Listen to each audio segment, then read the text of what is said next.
Then I can do this if you've got a call.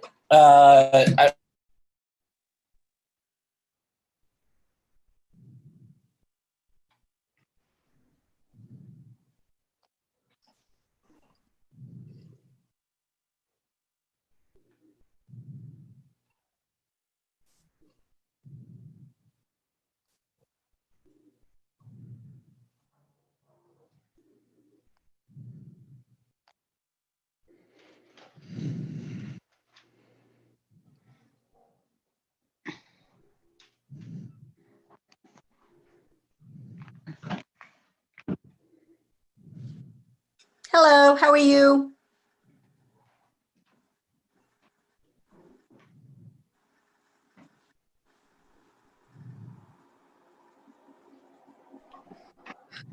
I'm doing a radio check, or can you folks hear me? I heard you. Read you 5 by 5K. Maybe not. Yeah, Robert, we can hear you.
Hello, everyone. Hey there. Hi. Hello, hey, how are you? Fine. How are you? Good. Trying to wake up. Oh my God.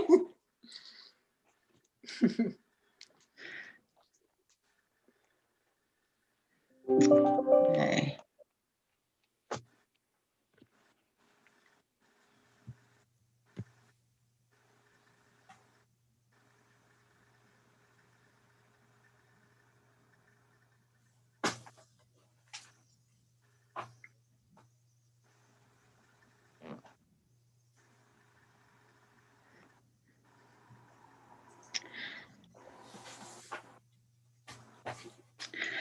Okay, so Dr. Schenker, Dr. Manelli, are we starting with medical standards?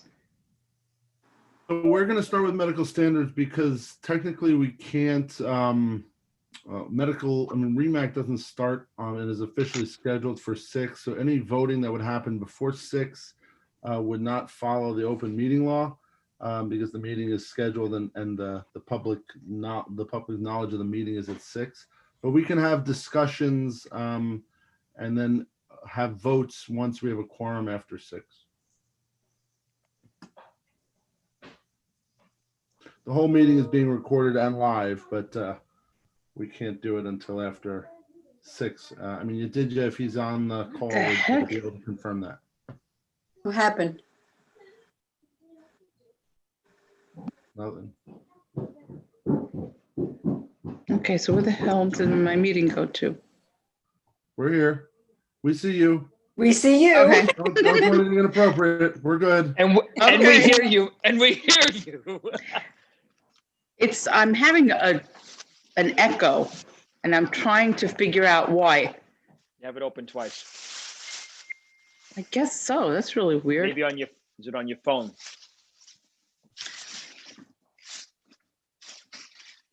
Happens to me when I have it on my Palm Pilot and my Razor at the same time. Okay. You have a Palm Pilot? That Wow. was Paul's attempt at being funny. Just give him a break.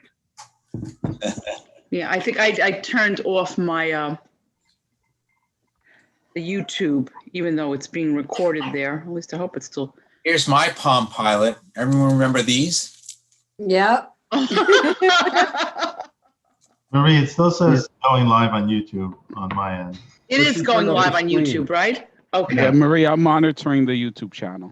Okay. I clicked the link. And just to let you know, I paused the recording for medical standards. I'll start recording again for REMAC. That's appropriate. There is no pausing of a live stream, Marie. It's live No. streaming on YouTube. Yeah, no, I'm talking about the recording on the cloud here for Zoom. If you want to record it for the purpose of making it easier to keep track of what was said, we could do that. There's no problem with that. Okay. I think Matt Lindner is waiting in the waiting room. Yeah, that's on purpose. We just didn't want to talk to him. I'm trying to figure out who is 347-622-3124. Does anybody recognize that number? No. No, I'm not letting them in. Yep.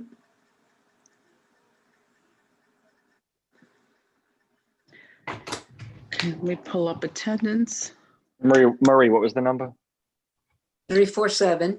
Mm-hmm. 622-3124. 622-3124. You're gonna call him for me? It's Dario Dario Gonzalez. Gonzalez.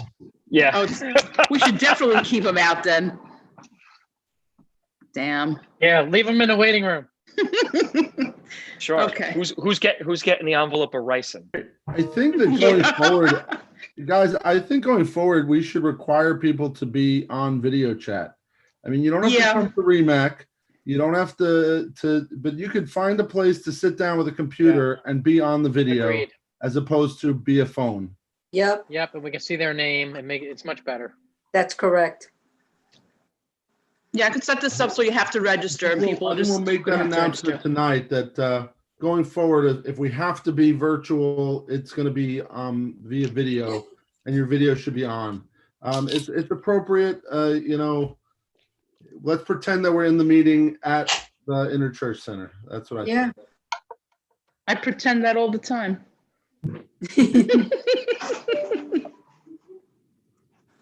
Well, then let me go get dinner and get some cheese and crackers or something. That's right. You gotta Oh go my look for God. parking. Yeah. Okay, it's after 5. I'm going to take attendance for medical standards. And who is this? Let me call this person before I start. Hold on. This is annoying me. Now, you know what? What's the number, Marie? 347-203-8437. All right, so Glenn Asada. Okay. I guess we have to let Glenn in.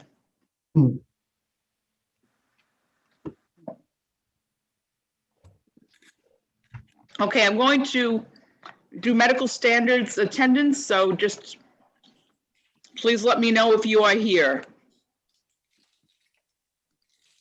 Paul Barbara, Here. Jonathan Berkowitz, Here. Cindy Basilios, Here. Harry Koplovich, Joseph Bove, Neil Samolovic, Wallace Carter, Robert Krupe, Here. Jeffrey Douglin, I'm Yeah, standing Lauren- in. I'm standing in for Dr. Douglas, Xiwen Lee, and Lauren, both of us. Okay.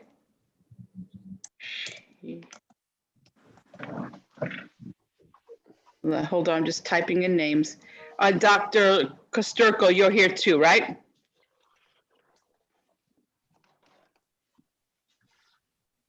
Reed Caldwell? Sorry, yeah, Marie, I'm here. I just remuted myself. Okay, no problem. Thanks. Reed Caldwell? I'm here. Jason Zimmerman? I'm here. Okay.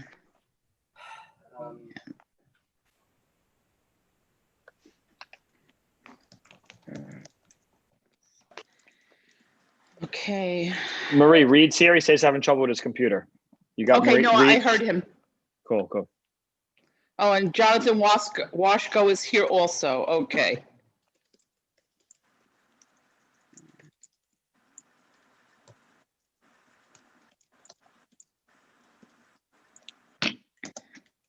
Okay, sorry. Dr. Lobel, David Lobel?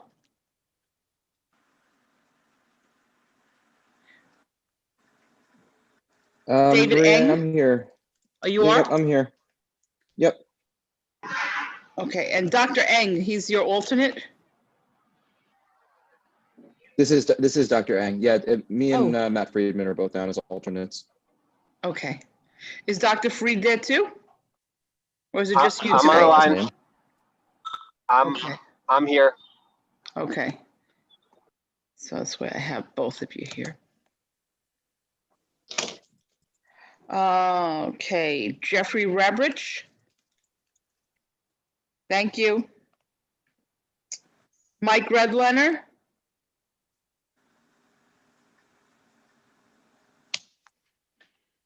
Joseph Schenker, I know, is here. I'm here. Right back. Don't sound so happy, Joe.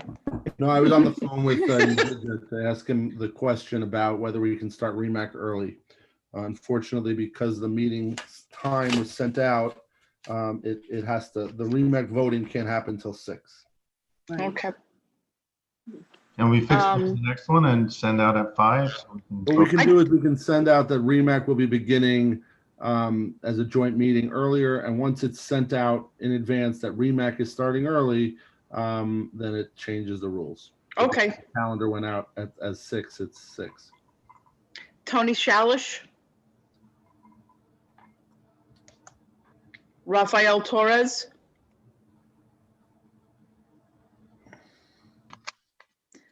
Nick Alexandru. I'm here, Marie. Hi, Nick. Hi, Marie. Glenna Seda. Here. David Benelli. I know Dario is here. Doug Isaacs. I think he's actually in the waiting room. He's waiting to be let in right now. Should we let him stay there? Keep him there. Keep him there. Keep him in the waiting room. Okay, so where is, for goodness sakes, here it is. Okay. Sorry, I'm just admitting people.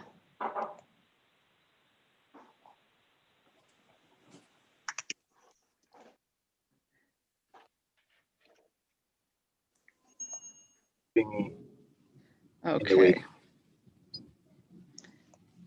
Sorry, just, okay, so I guess everybody's on the way in, okay.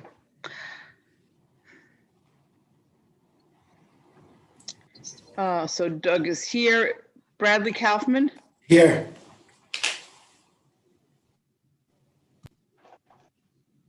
Anne Marie Grigenti, Here. Kevin Ward, Here.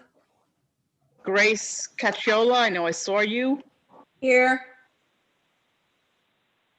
Madeline Fong, Here. Sean Graves, Here. Michael Vatch or Robert Ackerman,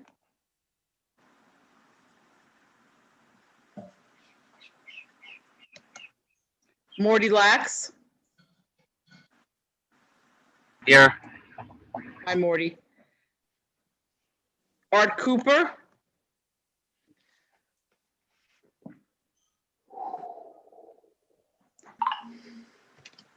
Robert Goldstein. Could someone from fire department send Dr. Prezant the link to this meeting, please? Sure, I'll take care of it. Thank you. You did your Langsam?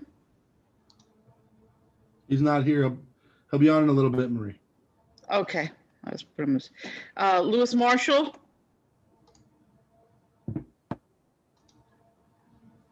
I know he said it'd be a little late.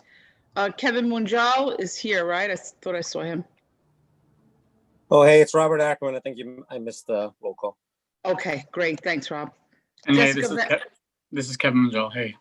Hi, Kevin. Jessica Van Voorhees.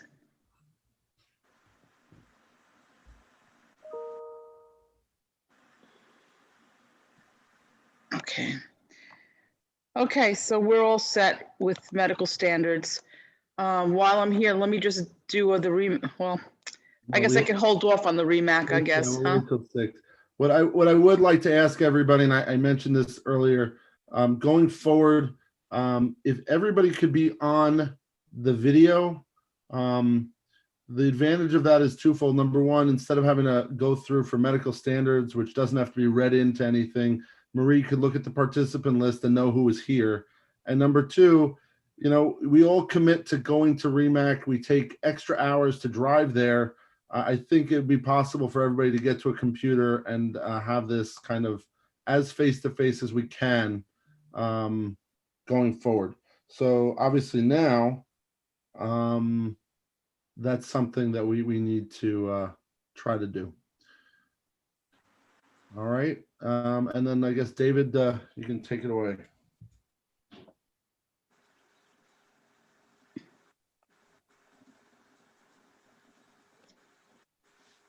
Dave? Oops, I'm unmuted. I apologize. Sorry.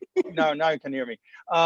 Marie, one thing, Martin Grillo sent an email saying that he can't access the YouTube He's not stream. a member. He is not a member, and I've sent him the link to the YouTube page so he can attend that way, along He says with he all can't other access it. Yeah, I know. That's fine. I actually could access it from the office, so I don't know where the issue is. Before we start, Paul, Barbara reminded me, and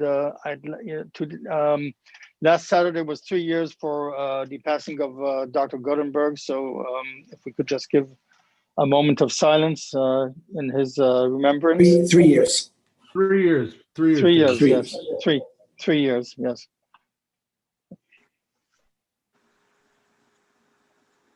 Wow, 3 years already. Wow, yeah.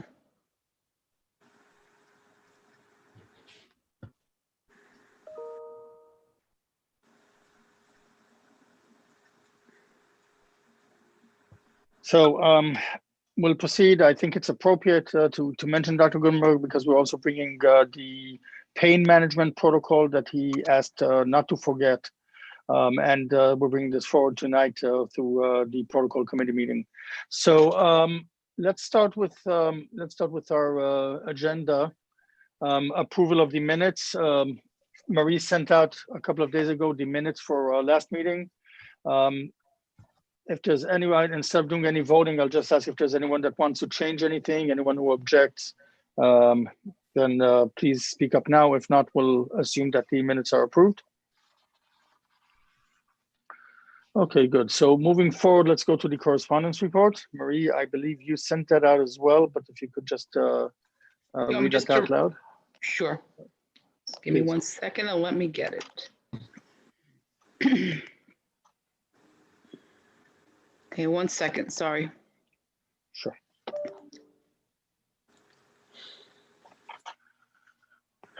Okay, the correspondence report.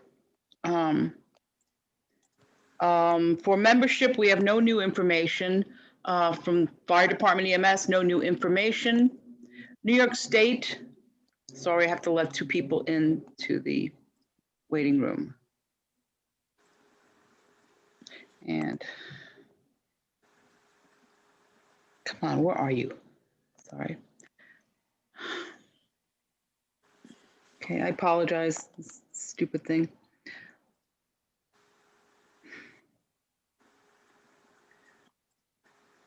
Open up. Okay, from New York State, statement of charges from the New York State DOH against Bensonhurst VAC, which has been suspended for 1 year. That suspension has been stayed. Probation for 2 years effective September 23rd with a $2,000 penalty. And they have to hire a consultant to provide regular reports to DOH. And I just want to mention that New York City REMSCO, we spent over 2 years trying to help them. But Bensonhurst refused all our help and guidance, and it has come to this. And now they can hire somebody to help them. And for everyone's information, if you ever need to see enforcement actions for either providers or agencies, I'm going to be sending you a link to the DOH website, which will tell you everybody and every agency that has any issues with the Department of Health. With regards to ambulance agencies, we are getting communications between the New York State Volunteer Ambulance Association for Districts 4 and 18 and Bedford-Stuyvesant VAC, who is being helped by representatives from the volunteer community. They also are suspended by Department of Health. And so far it seems to be working. They're working together. We also submitted a letter on behalf of Central Park Medical Unit, confirming that the Corps was activated under mutual aid from March 29 to May 31st. I believe that they're trying to get some kind of reimbursement from FEMA. We received an email from RTAC, and I saw that Dr. Simons is here, so he'll be able to speak at REMAC. Requesting REMAC discuss the transport of traumatic cardiac arrest patients to trauma centers, even if it means bypassing closer facilities. And you're going to be talking about that at REMAC. We received a letter from Mercy Medical Center at Rockville Center and St. Joseph's Hospital asking to be listed as primary stroke centers, and I think Dr. Bonelli can respond to that later.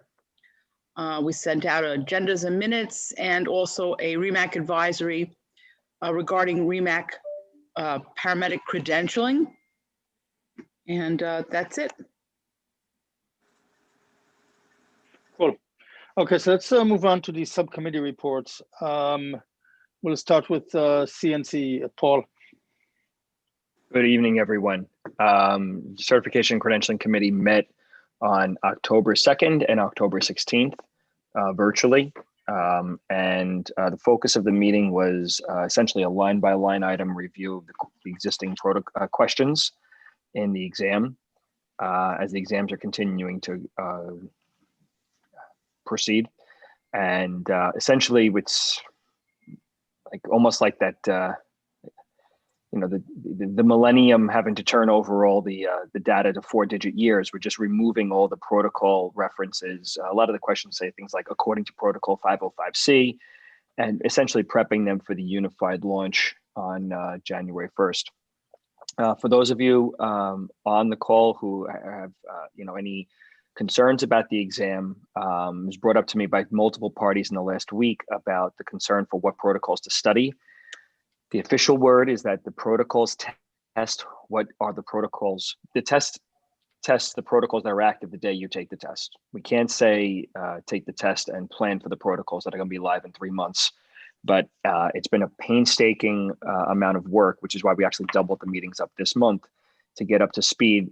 None of the conflicting information between the protocols is tested, so as far as we can tell. And we've been using this test for several months without any jumps in the failure rate nor complaints from people who failed based on a stipulation that's between the existing and the unifieds.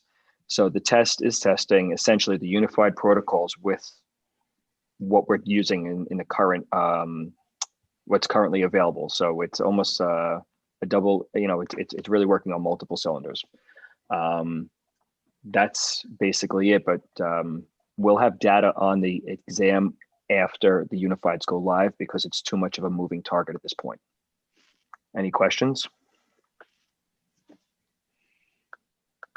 Okay, any discussion? Okay, very good. So Dr. Lai, let's move on to the protocol committee report. There's one protocol that's going to be brought for as a second motion from the protocol committee. So please go ahead. Sure, thank you. So the protocol committee met on 9/25 and then 10/9.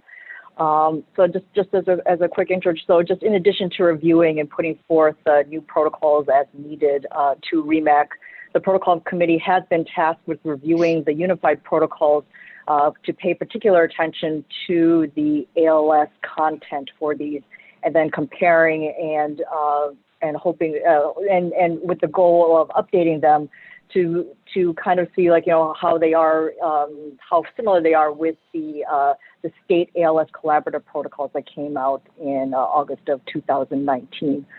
In order to do this, we will hopefully be able to present some protocols at each REMAC meeting with the overall goal of updating all of the protocols, appendices, and the GOP sections in time for the summer CMAC session so that we can get these all approved. Hopefully that's going to be our overall goal for that.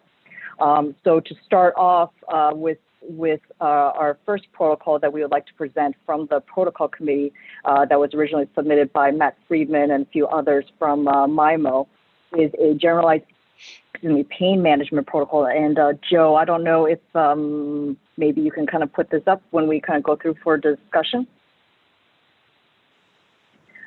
Essentially, so this is a protocol that does have a counterpart in the state ALS collaborative protocols.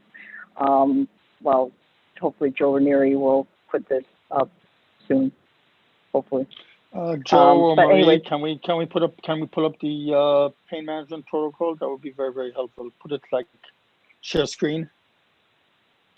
Only Marie can share screen right now. Okay, Pam, do you want me to make you the host? Or hold on. It should just be whatever that was sent out, Marie. So, I mean, you can definitely just share that document and then we'll kind of walk through it. Okay, if that just makes it easier. Give me a second to. No problem. So I'll just kind of just start rambling then. So this is a general pain management protocol. So this is different than what we have traditionally used in this region. We have traditionally used the isolated extremity injury in order for our providers to be able to give pain management that is sort of under like standing orders for the pain. Thank you very much. So I just want to just go through some of the highlights in terms of like some of the big major things to kind of discuss, and then kind of can then open it up for discussion as you see, David.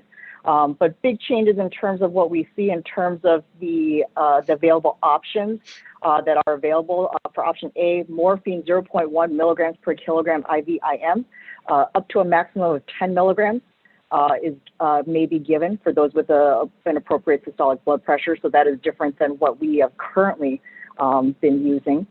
The fentanyl, I believe, is the same than what we have had in our unified protocols. The other two new additions that we do have in our protocol currently right now is option C, which is ketorolac, 10 milligrams IV and IM for adult patients only. Along with that, as an option that providers may also be able to administer an opioid analgesic if the pain is not relieved under standing orders. So that's either option A or option B. Option D is also new to our unified protocols, in that acetaminophen, 15 milligrams per kilogram PO may be given to pediatric patients only. Medical control options, we have repeat dosing of the above opioid analgesics that are similar to what we have had done before. The new addition here is going to be ketamine, 0.3 milligrams per kilogram IV or 1 milligram per kilogram IMIN. This is similar but not exact to what the state collaborative protocols currently have. The state collaborative protocols currently have they have a standing order ketamine 25 milligram IV dose, as well as a dose range for the ketamine IV to be given for that. So I think that this was something that the protocol committee had discussed, that we would like to keep things to not be dose ranges to try and eliminate any sort of ambiguity for our providers, and just to give them one dose that's there. And then just the last part is just some of the key points and considerations for our providers for this protocol. A lot of what was originally in the state protocol, after much discussion, will be kind of rolled into like a GOP section to kind of to try and eliminate a lot of repetitiveness that would be sort of ongoing throughout some of the other future protocols as well. So David, I believe that these are the major things, and if you want to open it for discussion. Just to point out, this is Jordan. We have a couple of questions that are listed in the chat. One from Nathan Reisman, key point. One, hemodynamically unstable should be hemodynamic instability. That sounds like a suggestion. And then Jason Zimmerman had a question: after giving Teradol, in what time frame can they consider giving an opioid? So even like right now, I think that we did leave it open, and we would leave that up to the providers. As you all know, I mean, for those of us who do use Toradol or ketorolac in the in our hospital jobs, the onset pretty much can vary between about 15 to like 20 minutes or so. So I think that we had left that open there, but I'm open to discussion. But I think that we're open to make any sort of additions or modifications to the protocol as we decide in REMAC today.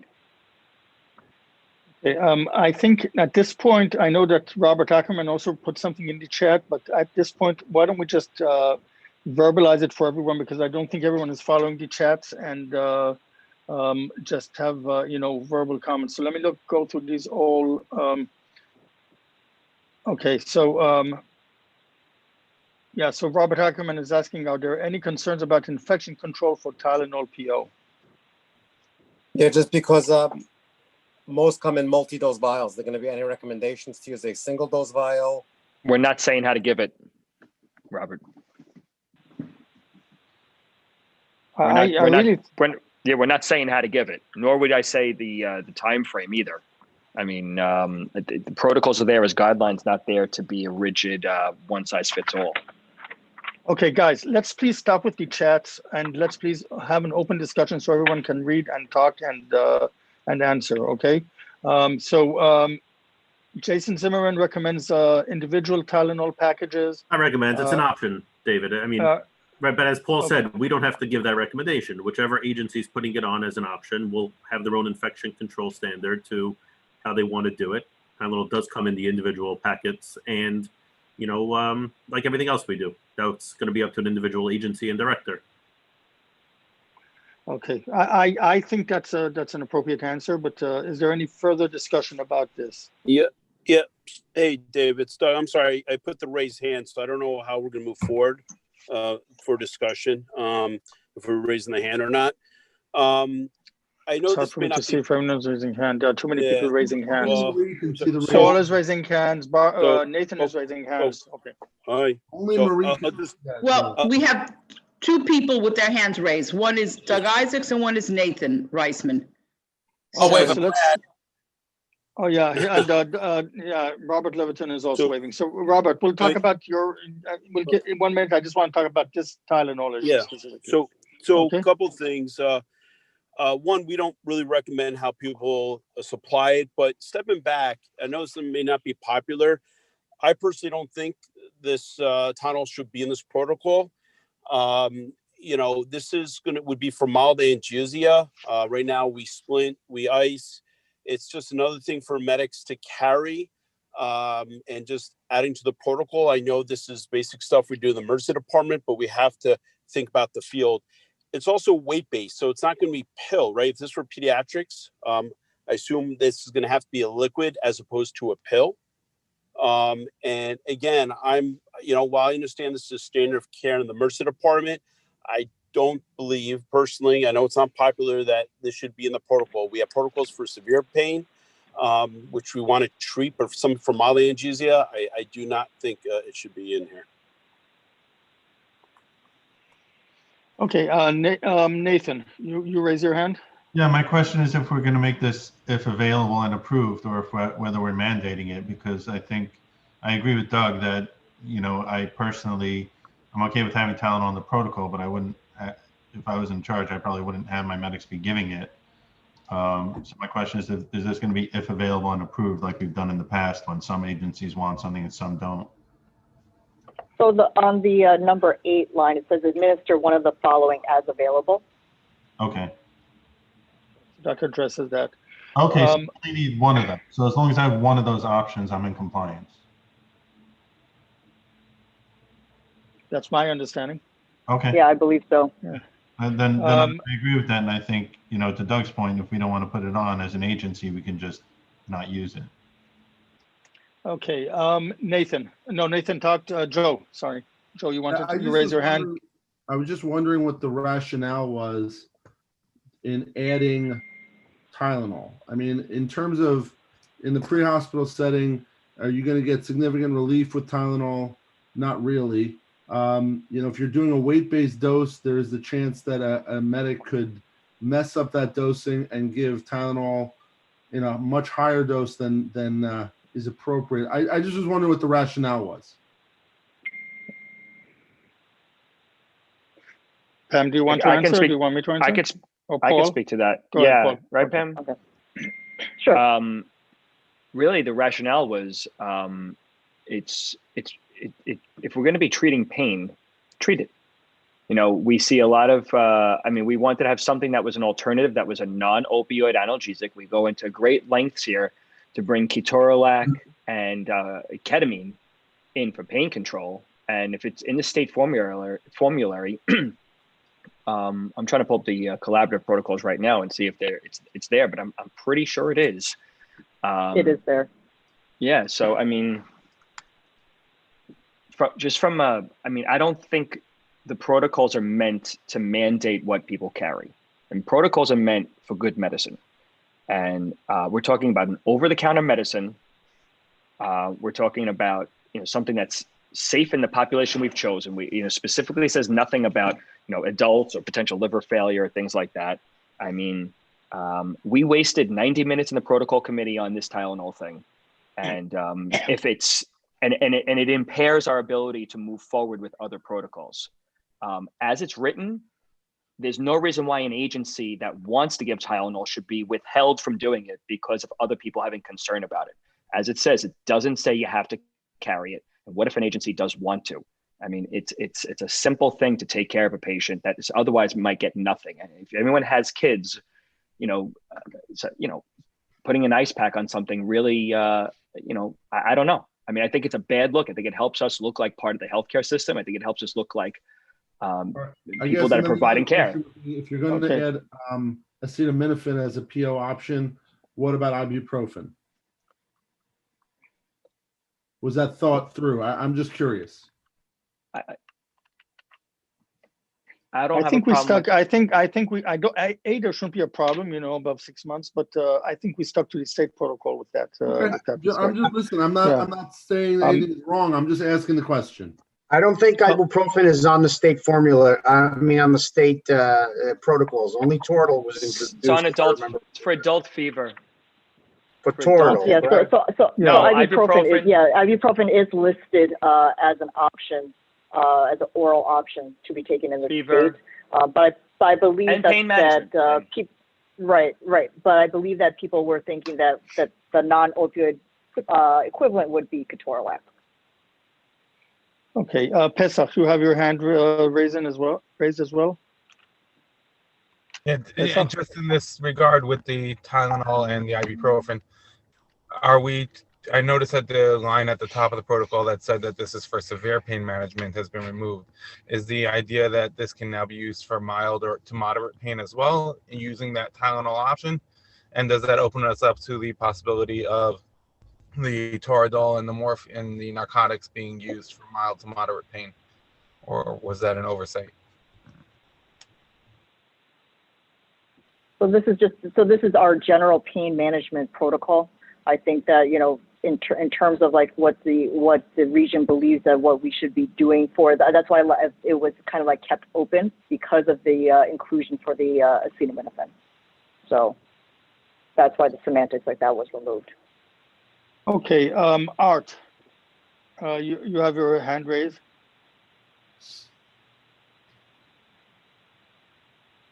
Art Cooper. Unmute. Yeah, I do. I would tend to side with those who see this as a severe pain protocol rather than an any pain protocol. I don't have a strong objection to acetaminophen in pediatric patients, obviously, but the onset of action is going to be slow enough that unless we're talking, significant transport delay or what have you, you're probably not going to get the benefit from it soon enough to make a huge difference in pain in the pediatric patient. Plus, if we're talking severe pain, acetaminophen is not going to really touch it. I don't feel terribly strongly about it, but and if people want to leave it in, I certainly won't disagree. But I think that the value added here is pretty minimal, and would suggest that it not be included. Thank you. Art, you know that the flip to that is we also give steroids in the pre-hospital setting for asthma when we know that won't benefit during our transport. John Berkowitz. Yes, that is true. Yeah, I understand that. But at the same time, I think they're two very different medications for two very different indications. Thank you. Just a quick question on the ketorolac dose at 10 IVIM. That seems a little low, especially as an IM dose, to do much good. What are your thoughts on anyone's thoughts on the dosing? Yeah, so John, we actually took a look at a lot of the literature that was surrounding this. I took the number from the online. How are you today? I'm sorry, but I'm on a conference call right now. You're going to have to call back during regular. Marie, mute yourself. Okay, here we go. Okay, so we there's actually like quite a few articles for both IV and IM that I can most definitely share with you, John, if you are interested for it. But it does look like that in terms of like a therapeutic dose for ketamine, both for IV and IM, 10 milligrams is what has been reported in a few different sources on there, including randomized controlled trials. Okay, Ben Zabar. You meant Toradol, not ketamine, right? Yeah, ketorolac, not ketamine. Ketorolac, yeah, sorry. Yes, yes. Okay, got it. Toradol. Ben Zabar, then Paul Barber. Hey, just a quick question. I apologize. Can you just remind me, is this going to replace the pain management in an isolated extremity, or are we leaving isolated extremity? Because if this is going to replace the pain management in that, go ahead. So this is going to be like a general pain management protocol so that providers would be able to use this for whenever a patient is going to be with instances of pain. And this is going to be to hopefully eliminate a lot of the repetition that we see with a lot of our current protocols. At least that's what I believe that the aim was supposed to be. So, okay. So then, in that case, I would suggest then key points considerations under 3, where it says injuries with a risk of bleeding, it says with a risk of bleeding or suspected fracture. Because I think part of my concern when we were discussing it was giving NSAIDs for possible fractures, which I know ortho sometimes doesn't like. That's my suggestion. So David, is that right? So, oh, I was just going to say, so I mean, it sounds like from a lot of what we're hearing from the REMAC discussion today, that it sounds like that a lot of people would like to remove option D, the acetaminophen for the pediatric patients. Is that what I'm kind of gathering? I don't know. No? I disagree. That's not what I hear. Okay. I think there was a question. Okay. I think Ben was questioning about NSAIDs. I don't think he was questioning about So there has been no motion to. That's what I was going to say. There's a motion. You need a motion. Sorry. There's been no motion to change anything. The seconded motion coming from protocol is valid to vote on. If you have to make another motion to make a change, and there hasn't been one. Okay, Nick. Okay, I want to Robert try has his hand to. up. Okay, gentlemen, ladies and gentlemen, I want to try to end this discussion at some point. So there are a couple of people with their hands raised, and then we'll probably have to move forward. So Nick, go ahead. Oh, I'm sorry, David. Just a point of order. Robert, just so you know. Just a lot of our programs don't have the raise hand option. So if you see some, our raise I'm sorry. hands in our pictures, in our. Okay, Brad, I can't see everything. I do see the raise hand in the program. I don't see it. Okay, it doesn't have, a lot of programs don't have that. Okay, Brad, why don't you? So go ahead, Brad. I imagine you. No. I wasn't trying to jump the line. I just wanted to let you know. Cool. Okay, but Nick, I was going to say the fentanyl. How about this? Does this work? Well, I noticed the fentanyl dose, we used to have a max of 100 with a repeat of up to 100.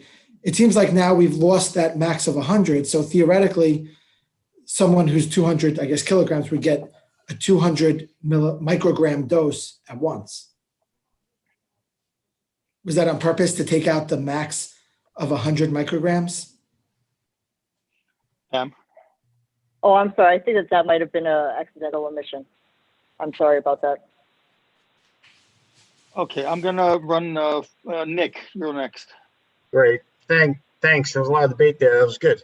One of my questions was going to be the fentanyl that Brad brought up as a 100 microgram limit. So I think we can take care of that. But then again, on that same point, it also says that they can go ahead and give a second dose every 5 minutes until they reach a maximum of 200 micrograms, which in my impression, I think is a pretty hefty dose, but we can discuss that after.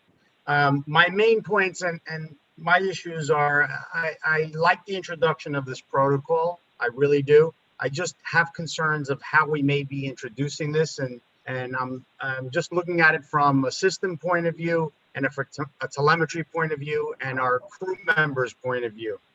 And these are my issues.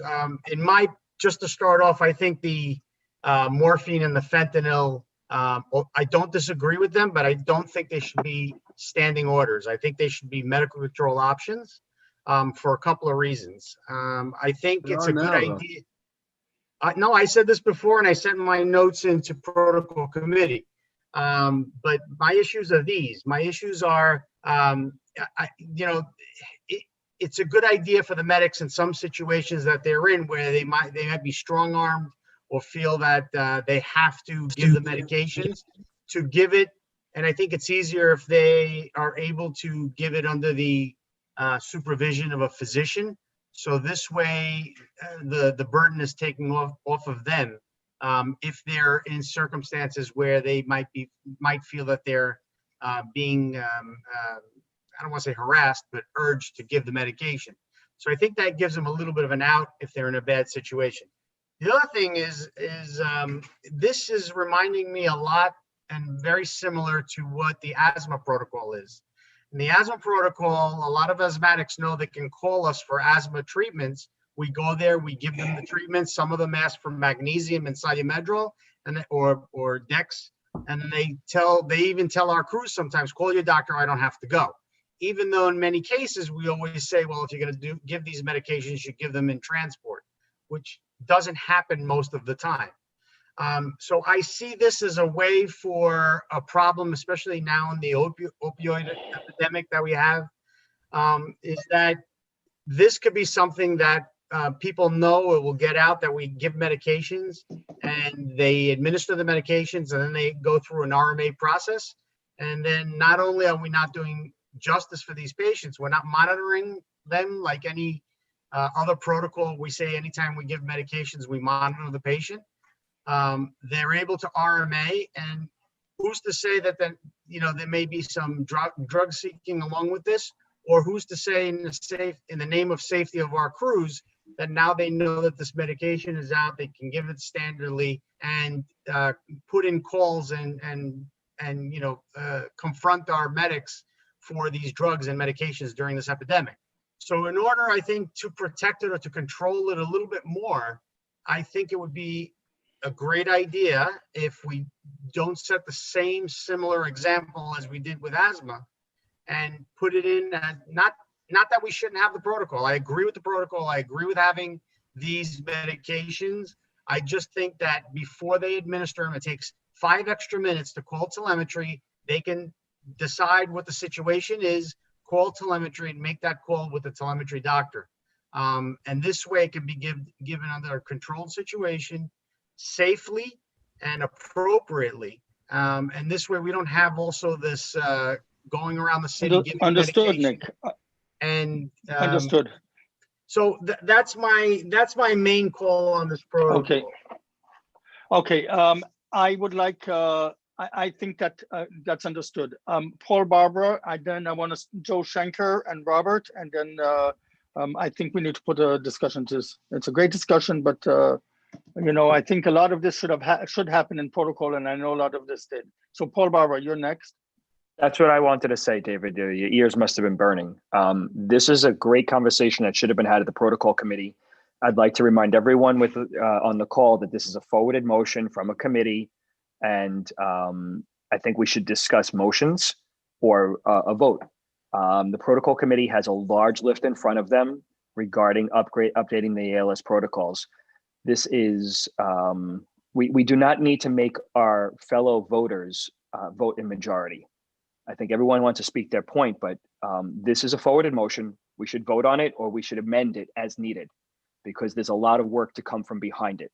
And that doesn't mean we should do things that are unsafe, but this is, most of this is already standing order. And what's not standing order is essentially from the state, with maybe 1 or 2 pieces from the protocol writer. But there's actually a whole database of protocols that need to be revised, and we have a lot of work to do. So this is the type of conversation that should have been had Friday in the protocol committee meeting. That there was 2 of them prior to this meeting, and the paucity of physician involvement on the committee is actually a detriment to those who were actually there working on it. That's my piece. Okay, very good. So Robert, and then Doug, and then I'm gonna end this discussion, and we'll vote on it. Go ahead, Robert. So this is to Pamela and Paul. Just a simple thought. In the key points and considerations component of this, would it be possible to have a precaution statement? We all know that morphine is associated with histamine release and can lead to increased bronchospasm. And similarly, ketorolac is also associated with bronchospasm. So do we want to have a precaution statement as number 4, just alerting our team paramedics out there that when they use these medications, they should be aware of the potential for bronchospasm. And that would be the only addition I would suggest. Pam? If others agree that we should be including this on there, then I don't think that there would be any issues to include that as a key point or consideration. Thank you very much. Okay, very good. So, sorry, go ahead. You made a very system relatively, and I didn't know that there was a protocol committee meeting where I could have brought this up sooner and not have to sit there and wave flags in my hand. So how do we get on invite for that for the future? Well, let's take that offline, Robert. If you want to talk to Marie, she can give you the information about that. Thanks very much, Joseph. Okay. No problem. Doug Isaacs, and then we're going to end this discussion. Go ahead. 2 points, just 2 points. One is, I understand we discuss things at protocol, but we don't always agree at protocol. And the idea to discuss, I know we have to limit our conversations given the time, but you know, the REMAC committee is for discussion. The other thing is with ketamine. Since protocol, I've been doing some research, and actually the bioavailability of ketamine we thought was similar to intranasal. It's actually similar to IV. So far, we've seen most articles and research show 92%. So if I'm not for ketamine as for analgesia, because you really, if you can give it IV, IMIN, you have to carry 2 formulas, or members have to dilute it. And again, that's bringing emergency, you know, the question is, do we need ketamine as a pain management? Again, I think we got to stop keep adding things. We're putting a lot on our paramedics. So those are my comments. Okay, very good. Any so there's a second in motion from there's a second in motion from protocol to move forward with this protocol. I think unless I hear any other motions, I am going to bring this up for a vote now. David, I just want to say one more thing. Sure.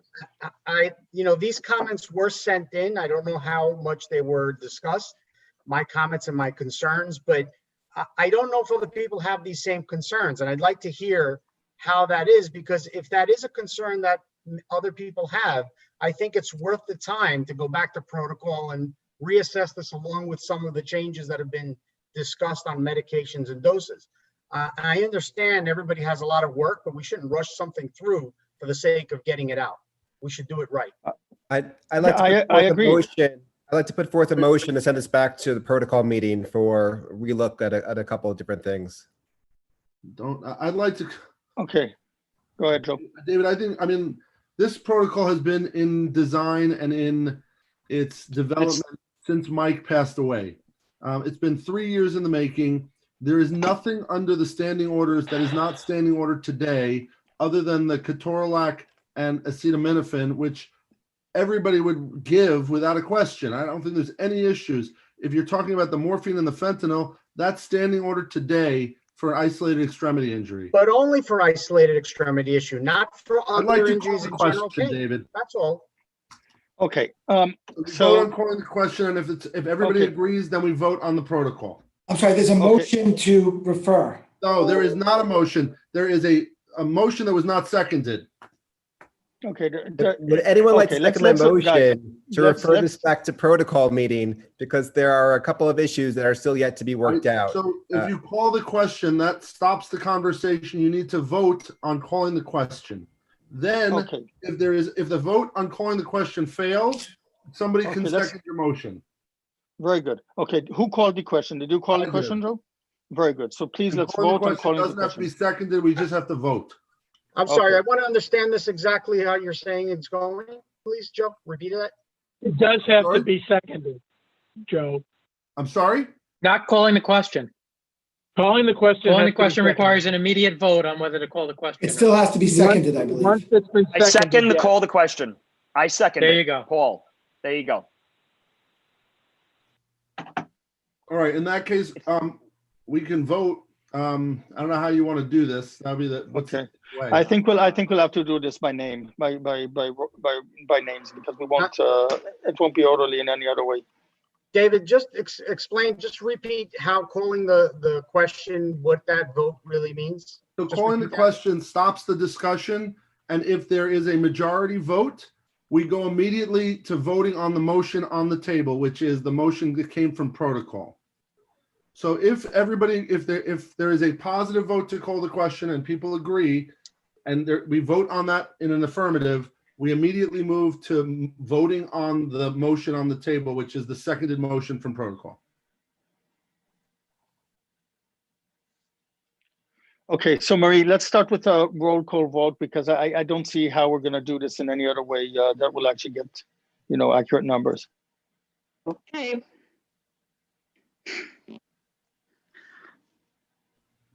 Okay, so when I call your name, let me know if you vote in favor of calling the question.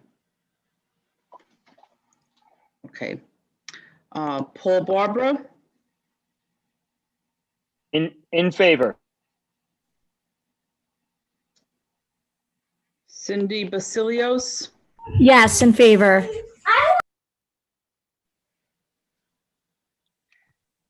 Neil Similovic, Yes. Wallace Carter,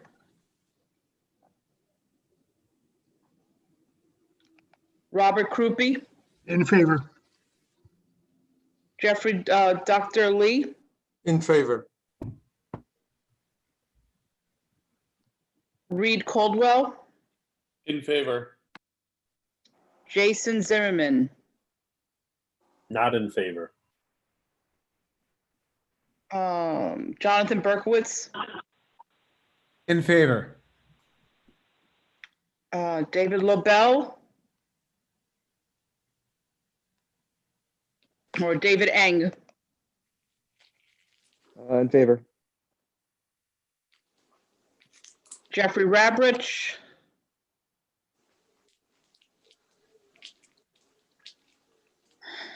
Michael Redlener, In favor. okay, Dr. Schenker, I think Dr. Roberts was on the call. Yes, I said in favor. Did I? okay. Oh, I didn't hear you. I thought that was Dr. Redlener. Did Dr. Redlener vote? Is he here? Yes, I'm here and I did vote. Okay. Dr. Schenker? Yeah, I'm in favor. Remember, this is just of calling the question. We're going to still have to vote on the actual motion. Dr. Shalish?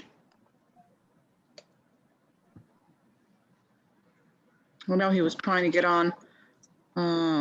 Nick Alexandru? I am vote against. Glennis Seda? Not in favor. David Benelli? I'm going to abstain as the chairman. Okay. Dr. Gonzalez? Dr. Isaacs? Not in favor. Brad Kaufman? And not in favor of calling the question.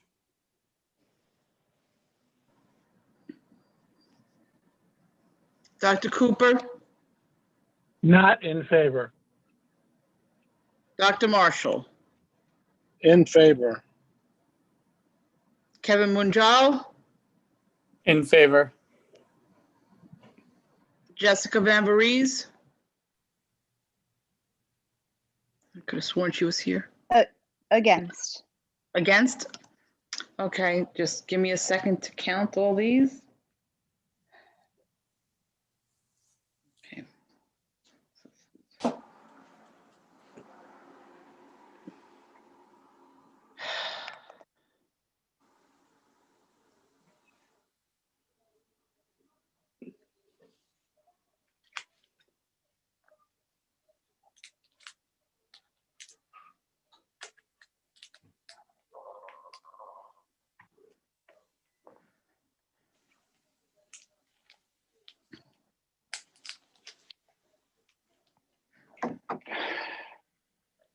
Okay, 1, 2, 3.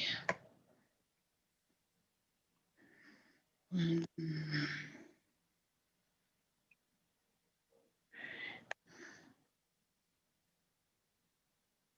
2, 3, 4, 5. Okay, so it's 12 in favor, 7 against. Do you hear me? Okay, got it. So the motion passes to call. So I guess now we go and we vote on the protocol itself. Again, let's do a roll call. Let's do a roll call, please, for the pain management protocol. As is. And this is just a quick clarification. So this is on what we have written down, not the sort of additions that people talked about during the discussion. Is that correct? Just what's written down? What is written down, I imagine that if there's like a typo correction, like, hemodynamic instability, I guess that's okay. I think that there was a comment about the bronchospasm issues. I don't think that's a problem to add it on as a key point.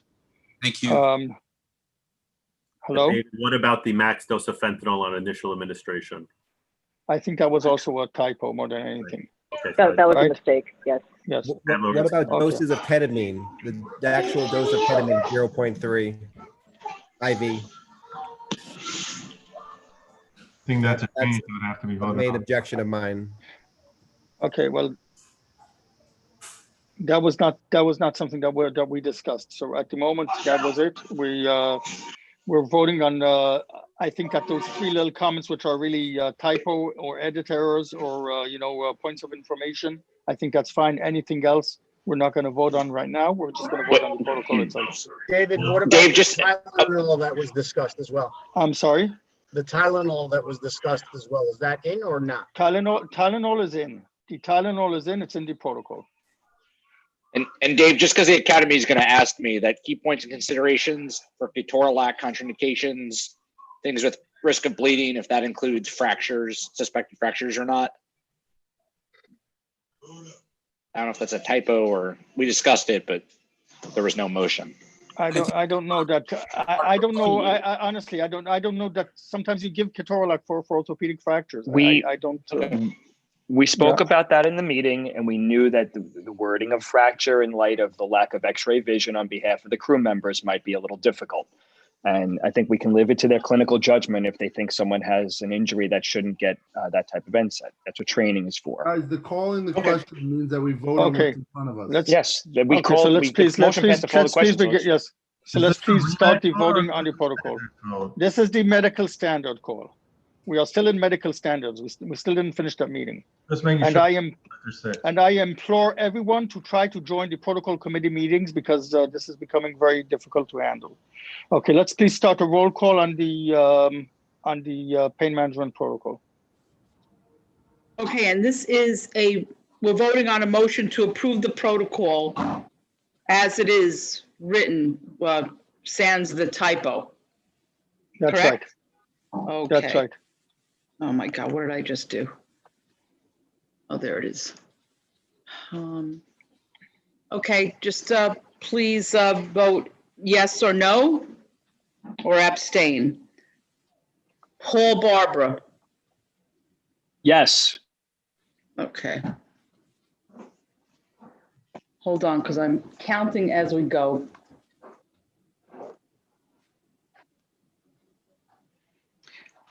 Cindy Basilios. Yes.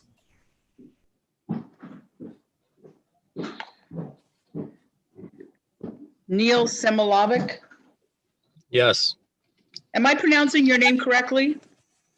Yeah, pretty close. Thanks. Okay, good. That's a problem I have. It's okay. Dr. Carter, Wally Carter. Dr. Lee. Yes.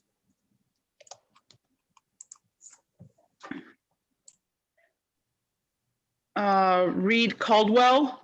Yes. Jason Zimmerman. No.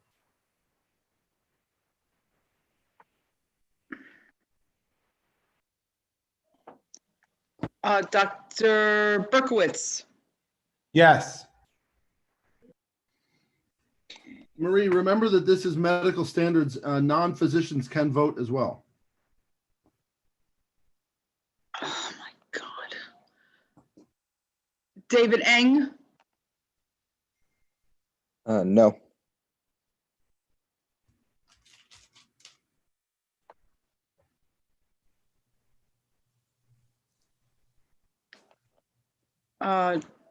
Jeff Rabridge.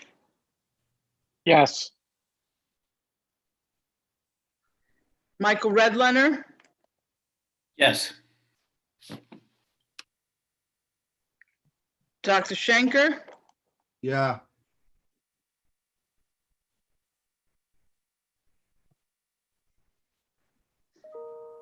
Dr. Shalish.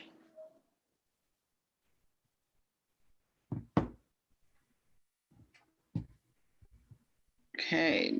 Nick Alexandru. No. Glenn Asada. Abstain. David Benelli, you're I'm the abstaining? chairman. Yes. Okay. Dr. Gonzalez?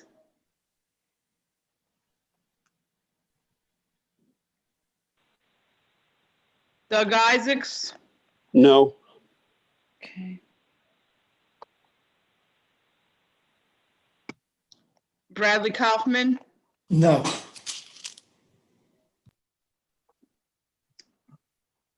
Anne Marie Gregenti?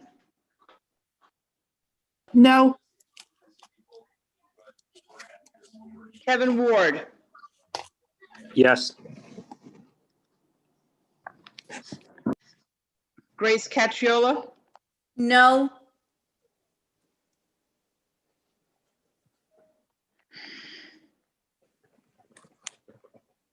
Madeline Fong? Maddie Fong?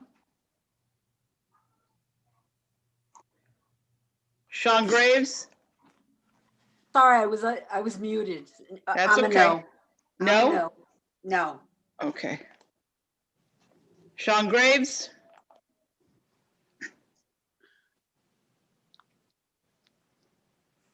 Robert Ackerman? Yes.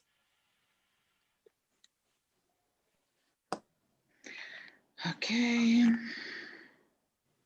Morty Lax? Yes.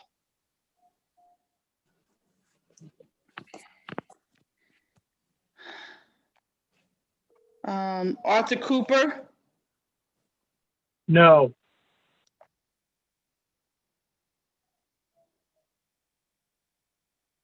Eudigia Langsam? I'll give him a second. He just got in. Lou Marshall? Yes. I'm here.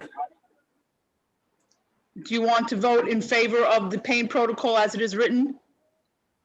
Me? No, I don't even know what it is. So Okay, we'll abstain. You just walked in. I can't blame him. Dr. Munjao? Yes. Okay. And Jessica Van Voorhees? Yes. Okay. So it's 15 to 9. It passes. Very good. Dr. Lai, is there any other items that are being brought from the protocol committee for discussion? To medical No, standards? nothing else. Our next protocol meeting is on October 30th at 10 a.m. virtually. That Maria will be sending out a invite later on. Thank you very much. Do we have any unfinished business? I don't believe so. Is there any new business to be brought for discussion? Okay, having here, I'm not seeing if anyone is raising their hand, so please raise your voice if there's any unfinished business or new business that you wish to bring up. Otherwise, I'm going to entertain a motion to adjourn. Is there any second one? Second. Very good. Okay, I don't think we need to vote on this as a roll call. Thank you very much, everyone. Again, these discussions must be held at more in depth, or can be held more in depth at protocol committee. Thank you, everyone. The next meeting, I believe, is on November 10th. I think we're gonna move the hour of both committees to coincide at the same time. So we'll be able to have a discussion only once about everything. That is just about it. Joe, the stage is yours. Also, Dr. I did not send out the survey asking people if they wanted to meet earlier, like 3 or 4 o'clock. I'll send that out before our next meeting in November. So maybe we will be meeting That'll be all great. earlier. Excellent. Thank you very much, everyone. Marie, Dr. Salish is trying to get in, and he says he can't get in. All right, so let's let everybody in who's there. I've let everybody in. I don't know why Dr. Shalish cannot get in. I've sent him the link Okay. Yeah, the multiple problem is he's probably times. trying to use the invite. The invite did not work for me. Did anyone else have a problem with the invite? It's the same invite I've sent out every month. No, the calendar notice. The calendar notice. The invite worked. The calendar notice didn't work for me either. Me too. Okay, but the link in the invite worked, right? So maybe he's using the calendar invite. Okay, I'll try The again. link in the email you sent today worked. Okay, I did send that to him. I sent it to everybody. There's only so much I can do. Okay. I do not get this. Okay. Whenever you're ready, Dr. Schenker. All right. Do you want to give people 5 minutes to see if anybody else joins us, or you just want to get going? I think we should just get going, and Dr. Shalish finally joined. I'm going to make you the host. All right. And then we have to do a roll call attendance. Okay. Make host. And let me pull up my roll call attendance. Okay.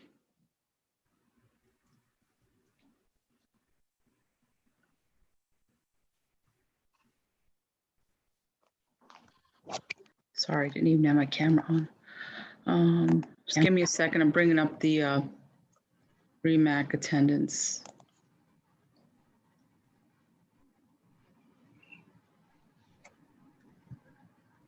Okay, everyone, I'm going to go through a roll call attendance. Please let me know if you're here. Robert Winchell. Here, just take a minute to get off mute.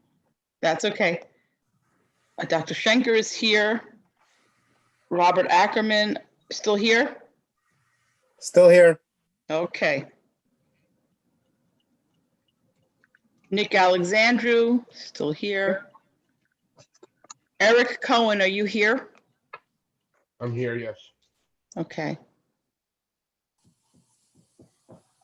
Kevin Munjal? I am here. Thank you. Cindy Basilios? Here. Grace Cacciola?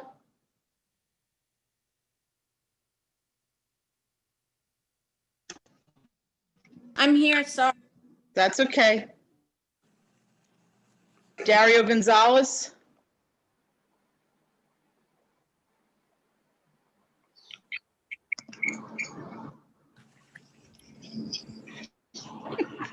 I'll take that as a yes. Dr. Aceda? Here. Brad Kaufman? Here. Doug Isaacs? Here. Nathan Reisman? Reisman. You know, I'll forget it by the next meeting. Kevin Ward? Here. Anne Marie Grigenti? Here. Here. Hi, am I pronouncing your last name correctly, Grigenti? Yes, you are. Perfect. Wow, at least somebody likes what I say. Yeah. Okay. Allison Burke? I know Allison was on before. And Samia McEachin?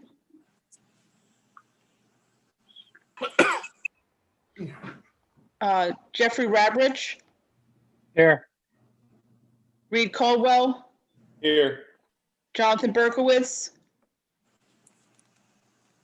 Here. Lewis Marshall? Here. Michael Redlener? Present.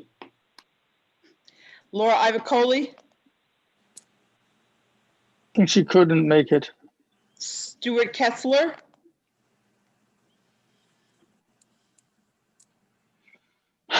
I thought Dr. Kessler was on before. Okay, Matthew Fink, Wally Carter. Marie, you can't really assume anyone who was on before is still here. That's not legal. Well, I'm not writing that they're here. Okay. So And I'm present. They don't say present, then they're not here legally. yeah, I'm not writing down the present if I don't hear them answer. Wallace Carter.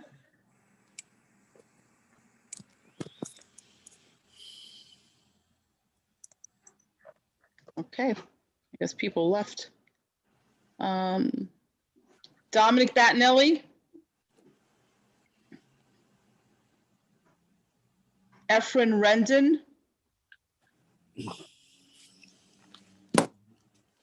Peter Wire, Here.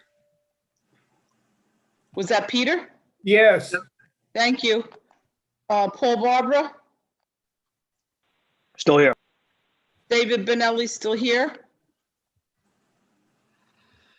Very much here. Sorry, David. Celia Quinn, Tim Stiles, Mark Cantor, Here. Sharice Berry, Joseph Bove, Sean Graves,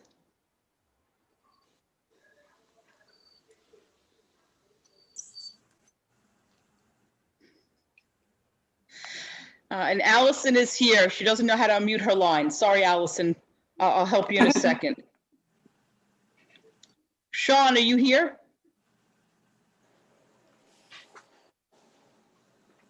William Fisher, Here. Robert Krupe, Here.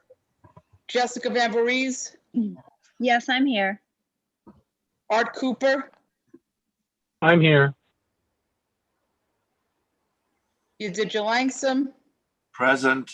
Tony Shalish, Here. and Christopher Sorrentino. And I believe Dr. Simons is here from RTAC.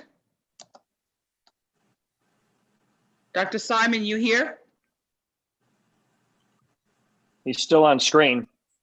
I'm here. Just took me a minute to figure out how to unmute. That's okay. That's why I give you a few minutes. Okay, have I gotten everybody? Is there anyone else here that's a guest that I need to? Did you get me? Who is me? Oh, sorry, Maddie. Okay, Maddie, thank you. Lauren Kosterko still here. Okay. Josh Buckland. Hi, Josh. Hi. Matt Lindner. Matt Hey, Linder. Seth Zirkin. I'm sorry, who was that? Pesach. Hey, Pesach. Okay. John Washko. Hi, John. Jim Downey. Dave Prezant. Hello, Dr. Prezant. Okay. Anyone else? And Maria, it's Morty. I'm still here. Okay. Okay. Someone's got a cat? A hungry Me. cat or Yeah, it's me. I got two of them. Oh my goodness. Okay, so my attendance is done. We have a quorum and we can go forward. Marie. All right. Let's start with the correspondent. Actually, approval of the minutes from September 15th. Has anybody had an opportunity to read them? I hope you all have. And if anybody has any questions or concerns or comments, please speak now.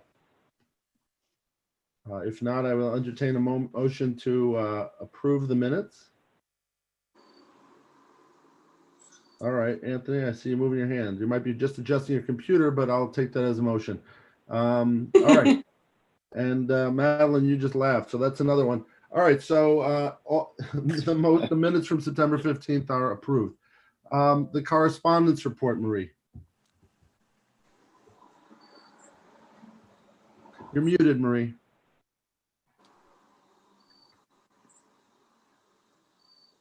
Marie, you're on mute.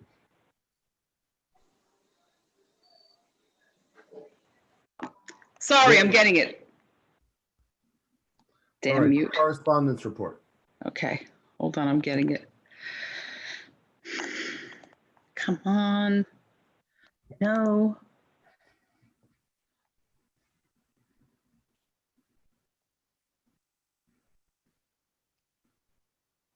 Open up.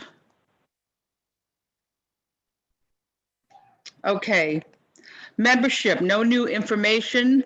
Fire Department EMS, no new information. New York State DOH, statement of charges from the New York State DOH against Bensonhurst VAC. They're suspended for 1 year. That suspension is stayed and they're on probation for 2 years effective September 23rd with a $2,000 penalty. They must hire a consultant and provide regular reports to Department of Health. Just for your information, New York City REMSCO spent over 2 years attempting to assist, but Bensonhurst leadership refused guidance, and now they're going to have to hire somebody to help them out. If you are interested in looking at enforcement actions throughout New York State for both providers and agencies, I am sending a link to the New York State webpage for their EMS disciplinary actions and enforcements. This way you can look and see, personnel or agencies who are having enforcement actions. Ambulance agencies, we have regular communications between the New York State Volunteer Ambulance Association, District 4 and 18, and Bedford-Stuyvesant VAC. The volunteer sector is helping Bedford-Stuyvesant meet the requirements identified by the Department of Health with their own suspension. And they are helping them at this time, and we'll give you more information at the next meeting.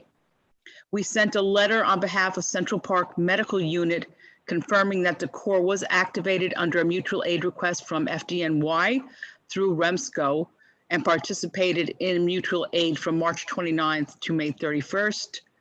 This was mutual aid secondary to COVID-19. I believe they're trying to get some kind of reimbursement from FEMA.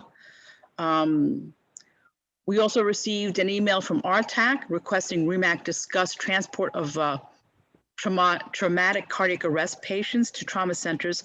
And Dr. Simons is here. He will be able to give you more information on this.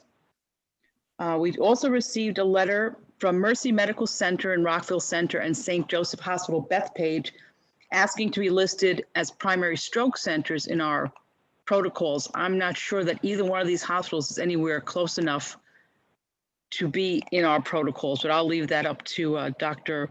Schenker to discuss. We also sent out one new advisory, 2020-16. It's about paramedic credentialing. And I wanted to let everyone know that the state is behind on sending out new cards, and we are also not sending out cards as quickly as we would like, the credentialing cards. So we have listed on our webpage all the paramedics in New York City with their new extended credentialing date. And we're asking that agencies accept the temporary memos that we're printing for our paramedics, because many do not have cards. And that's the end of the protocol of the correspondence report. Thank you, Marie. Does anybody have any questions about that correspondence report? I have a question. Yeah, you did. You go ahead. Marie, the location on the web page is a little hard to find. I was searching for it with someone who actually needed it, and we spent quite a lot of time. Can you ask whoever designs the web page? It's probably important enough it should be on the front page, the link, rather than buried somewhere deep. Yeah, I don't know why it is where it is. And that's why I sent out the advisory with the direct link. Right now I'm having some work done on the web page, and we're trying to move things around. Thank you. But right now, if they have a problem, they should just go to the REMAC advisories and go right to the advisory. It'll give you the link right there. Right, but it's a member, who wants to know what was his status, and he didn't know to do all that. So that's why it needs to be on the front page. Okay. Yeah, I agree. Okay, thank you. As far as the discussion about trauma, I will hold that to the RTAC report. And then finally, the two centers requesting to be part of the list in the appendix as far as primary and thrombectomy capable centers are not primary 911 receiving hospitals. Is that correct, David? They're not in our local area. That is correct. They're not 911 receiving centers. They are not considered also STEMI centers. They're not considered LVO centers. They're both for STEMI and LVO. There will always be closer destinations and more appropriate The point is that even if they are those state certified centers, either thrombectomy or primary, They are not 911 receiving centers for the New York City region, and that is why they're not listed in that appendix. Okay, so we can forward that to the respective hospitals and explain it to them as such. Okay, any other questions about the correspondence report? I see no virtual hands up and I see nobody calling out on the screen. So I will move to the executive committee sub-report. There was no executive committee meeting since our last meeting. So next we'll move to medical standards. Now, just to get everybody up to speed, there was a lot of discussion at medical standards. We can continue that discussion. I'd like to focus the discussion not on the operational issues for a particular agency, but rather on the medical issues, because this is a medical protocol. So if we agree with the medicine, that's one thing. If there are operational questions, that would be agency specific. But I think we can forward. So David, if you want to take away the medical standards discussion. Sure. So the medical standards met just before this meeting. We will, Marie, can you bring up the protocol? There's one action item that's vote for vote at REMAC. I'm bringing it up. You can't, Marie. I have to do it, but I got okay. it. Oh, Joe, you do it. Okay. As a result of work at the protocol committee, the a general pain management protocol was brought for approval at medical standards and was approved and moved forward to REMAC. I'm going to ask Dr. Lai to describe, give the highlights of this pain management protocol. Pam? Sure. So this is a general pain management protocol. There are a lot of salient features that are similar to the collaborative ALS state protocols from August of 2019, but I just want to go through some of the highlights, especially for those things that are that differ from what we are all used to in terms of of what our protocols are currently, as well as what was previously in the unified regional protocols for here. Going down to the paramedic section. So this is a generalized pain management protocol. This can be used in any instance for a patient who has any pain and is not relegated to only an isolated extremity injury. So the big changes starting from the paramedic level are going to be to administer one of the following as available. So option A, morphine 0.1 milligrams per kilogram IV/IM. With a maximum dose of 10 milligrams. This is the same with the same systolic blood pressure limits that have always been there before. However, this differs from what we currently have with the initial max dose of 5 and then a repeat of 5 up to a cumulative maximum dose of 10. So this is different right now. The option B, fentanyl 1 microgram. Oh, I'm sorry. Pam, just if there are any typos that we corrected, if you can just yes, comment about them too. That's what I was gonna go through. Thank you for reminding me, David. So option B, fentanyl 1 microgram per kilogram IV/IM/IN. There is supposed to be a maximum initial dose of 100 micrograms, and then with the repeat dose to a maximum cumulative dose of 200 micrograms. So that is the language from our current unified protocols. New options that are available for us in the region that are being proposed is ketorolac 10 milligrams IV/IM for adult patients only. Also understanding orders is that if a patient has continued pain after the administration of ketorolac, that the provider may consider administration of one of the opioid analgesic options as above. So that would be option A or option B. Option D is also new to our protocol, where we would have acetaminophen 15 milligrams per kilogram PO. This will be relegated to pediatric patients only. Medical control options would be additional dosing of the opioid analgesics, option A or option B, with the morphine and the fentanyl. Same dosing. Another medication that is new to our protocols right now is the ketamine 0.3 milligrams per kilogram IV or 1 milligram per kilogram IM/IN. There are some other key points and considerations that are there that include those for ketorolac as well as for consideration for contacting online medical control prior to the administration of pain medications. There are a lot of things that have been omitted from this key point of consideration section that are from the state protocols that it was discussed in the protocol committee that these would be moved into the GOP section to remove some of the repetitiveness of our current protocols. Okay, so this is the only action item that's being brought forward, and I guess now we can open it for discussion. Thank you, Pam. All right, so I asked the people if you can use the virtual hand raising. I asked that you do that. If you cannot, if you can start speaking, and I will call on you. I will stop you if you're going over anybody. All right, Nick Alexander, you had your hand up first. Yeah, I just want to restate my concerns about this protocol. I know I said them before, but there might be new people here. And although I agree with having a generalized pain management protocol, I disagree in how we may be going about it. Specifically, option A and B, which is morphine and fentanyl, is a standing order. I feel that these medications should be under medical control option.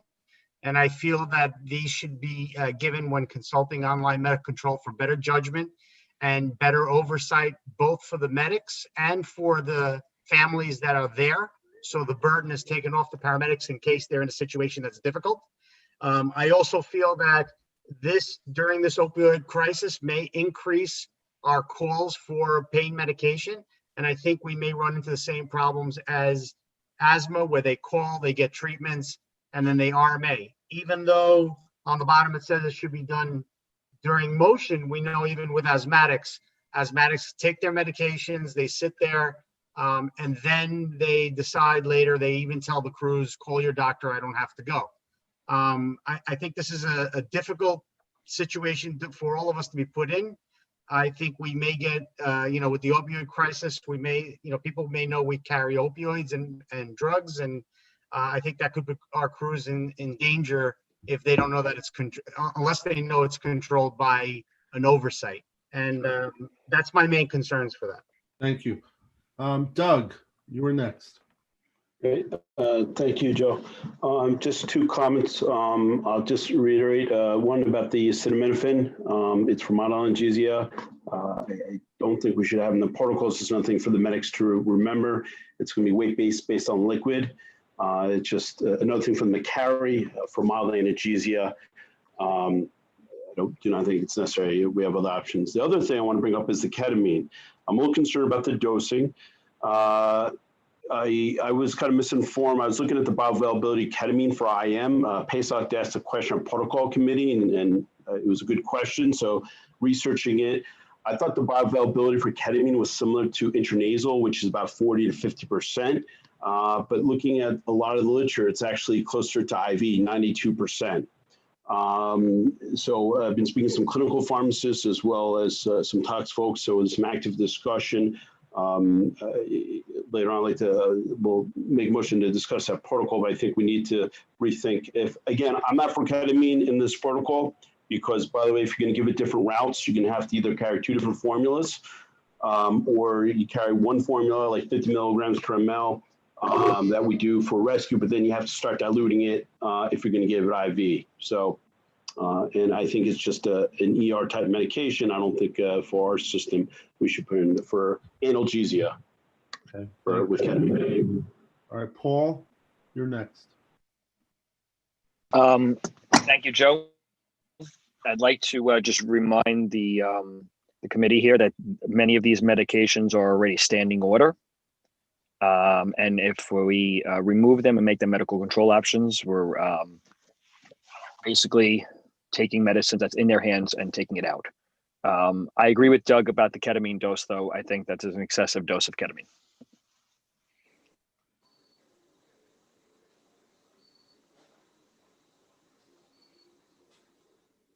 Okay, thank you. Jess, you're next. The only thing I was going to say is that the addition that was made in the key points and considerations about bronchospasm with these drugs, I feel is a teaching point and just clutters up the protocol. So I think it may not be necessary. We already tried to declutter the key points and protocols from the state collaborative version. So that was my feeling about that. Okay, thank you. Pesach, you're next. I just wanted to support what Doug is saying. I know I don't have the ability to make a motion here, but hopefully someone can. When we originally drafted this, we drafted it with the dose being the same Pesach, for. you actually do have the ability to make a motion. You just don't have the ability to vote. Oh, well then, in that case, I'd like to put forward that the intranasal dose of ketamine be identical to the intravenous dose as listed. That's how we So originally drafted it. I would ask that if anybody is considering making a change to the protocol, I will say right now, we're not going to do that here at REMAC. If you'd like to motion to send it back to protocol for some fine tuning, that can be done, but we are not going to discuss and change the protocol here. There's a protocol committee for that works very hard, and I think that it's important to do that. In that case, I'd like to ask for this to go back to protocol committee for a little bit of fine tuning. And I say that with the support of Dr. Friedman, who helped draft this protocol. Okay, so is there a second for that motion? Second the motion. Okay, so there's a motion on the table now to bring it back to protocol to adjust some of these questions. Nick, you had your hand up, and then I guess you took it down. And Matt Friedman, you have your hand up right now. Yeah, hi. So at the protocol meeting, I missed the part of the conversation where the doses were being discussed. And as Dr. Isaacs alluded to, we are clearly will throw some people into a dissociated state at 0.3 milligrams per kilogram IV. There's a reason why the state has it as a range from 0.1 to 0.3. I think if we give everyone 0.3, some people are going to be dissociated, and I think we're going too far with that. The same for intranasal, we're overshooting and causing dissociated. So there seems to be a lot of discrepancy by the doses, and I think it needs to be further discussed. Okay, thank you. Nick. Yes, I agree that I think the protocol, I think this should go back to protocol for reevaluation. And I also just want to mention that the standing protocol, the standard orders that we have are for isolated extremity. They are not in other protocols. This is a general pain medication protocol, so it applies everywhere. I just wanted to correct that. Okay, thank you. Paul Barber, you have your hand up. Just to clarify the point about the dosing range, for those that weren't at the meeting, that was felt to be unique and novel to any protocol we've ever written, and was felt to sit on a single dose, because we have no other protocol that allows for dose ranges. If that's the case, then I would question why the medication's even in the protocol if it's so has such a high therapeutic or low therapeutic index. Yeah, Paul, you're breaking up a little bit. I'm sorry. Okay, there is a motion currently on the table. Doug, you have your hand up. I'm sorry. Go ahead. I'm sorry, motion. I just going to answer, if it's okay, Paul's question. I don't want to take everyone's time up. Again, the intranasal is about 40 to 50%, where intramuscular is closer to IV at 92%. So I think, we'll see what the motion goes. If we go by protocol, I can supply the articles. I'm sorry if I wasn't heard. What I was trying to say was there was a dosing range that was brought up in the protocol committee, and that was felt to be unique and had never been done before. So that was set on a single dose. But if the drug has such a narrow therapeutic index, perhaps it doesn't belong in our protocols. Sure. Art Cooper wanted to raise his hand, but he can't. So I'll raise his hand for him. Art? Thank you, Joe. All I wanted to do was support the comments that Nick Alexandru made. And I would therefore be in favor, as others are, of asking protocol to reconsider this protocol. Thank you. Okay, thank you, everybody. All right, at this point, so we have a motion on the table that needs to be voted on to send this back to protocol for some fine tuning. We've had a significant discussion, so Marie, if we could vote on that. You do. I'm going to leave the protocol up for the vote, everybody. No, I'm sorry, this is to go back to protocol, or this is Correct. voting it in? No, this is to send it back to protocol. That is the current motion on the table.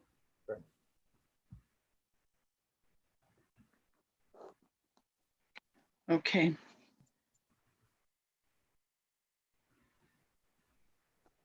So this is to send the pain protocol back to protocol committee, yes, no, or abstain. Robert Winchell, Yes.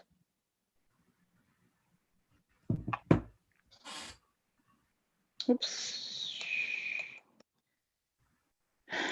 Dr. Schenker, I'll leave you for last. And this is only physicians voting. Nick Alexandru, Yes.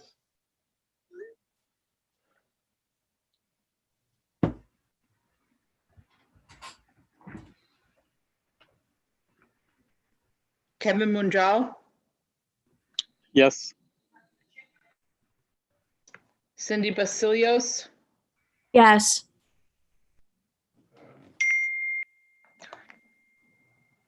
okay. Dario Gonzalez, who I don't think is here. Let's get rid of that. Glenn Asada, Yes.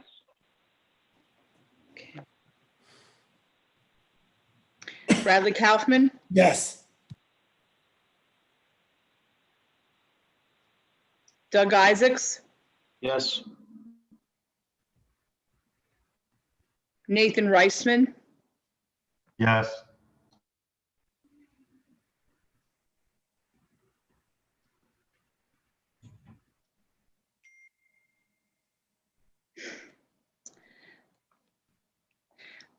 Jeffrey Rabrich, Yeah.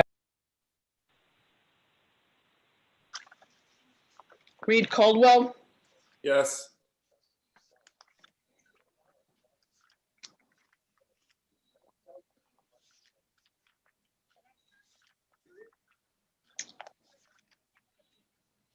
Lewis Marshall, No. Michael Redlener, I hate, to Michael do this, I hate to do this to the protocol committee, but yes. okay. Well, it's their job. Laura Ivacoli, Yes. great. Wallace Carter, Here. Jesus. Wallace Carter, Hadn't been here all day. he was here before. Oh, he was? Yeah, Huh. okay. All right. Unless somebody answered and I thought it was him. Phooey. Sorry, okay. Peter Wire, Yes. Paul Barbara. Paul Barbara, No, was on my meeting. No. okay.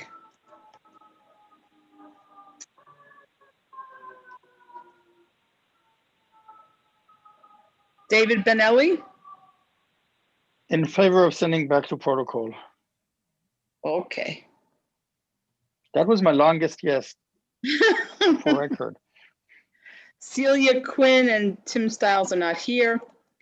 Mark Cantor, Yes, in favor. okay. Dr. Bove is not here. And Dr. Fisher, Yes. Robert Krupe, Yes. Jessica Van Voorhees, No. Arthur Cooper. Yes. Okay, I think that's, okay.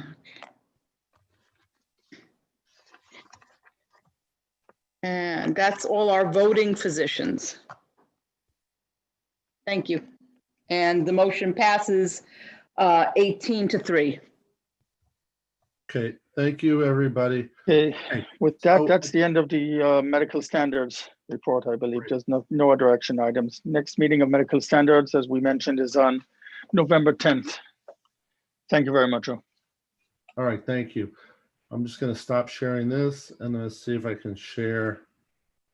If The bylaws? I can give more sharing here. I can't. All right, so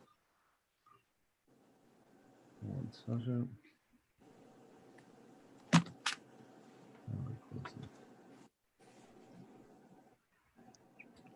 Hold on, I just got to escape here.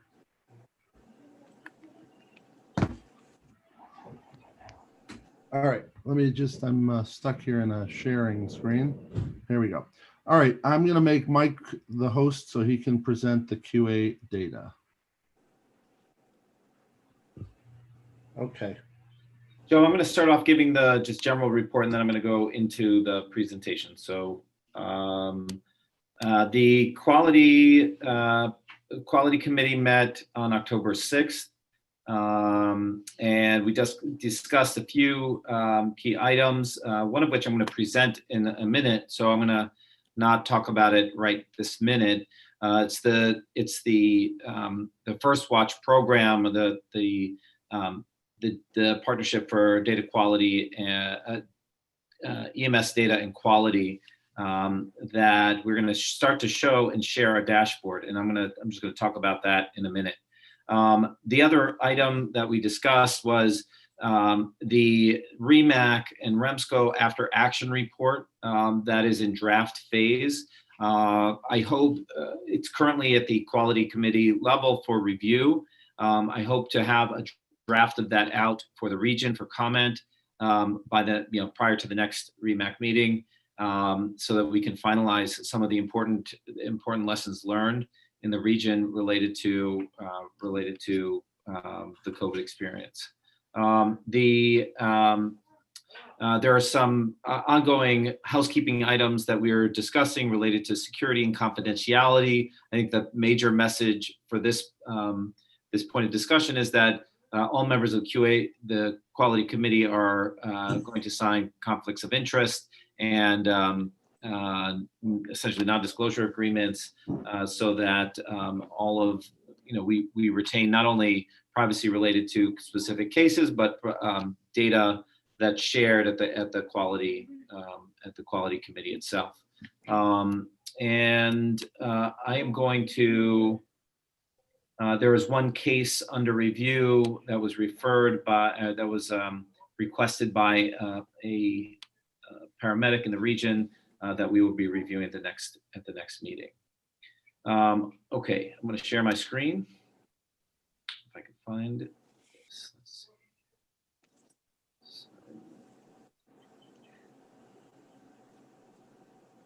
One moment, please.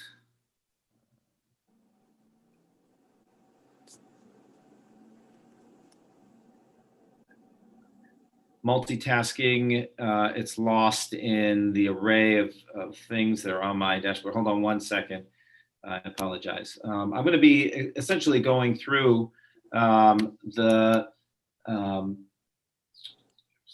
New York City dashboard for our regional AHA measures. So I found it here, and now I'm going to share it. So I apologize to everybody for wasting a minute or so.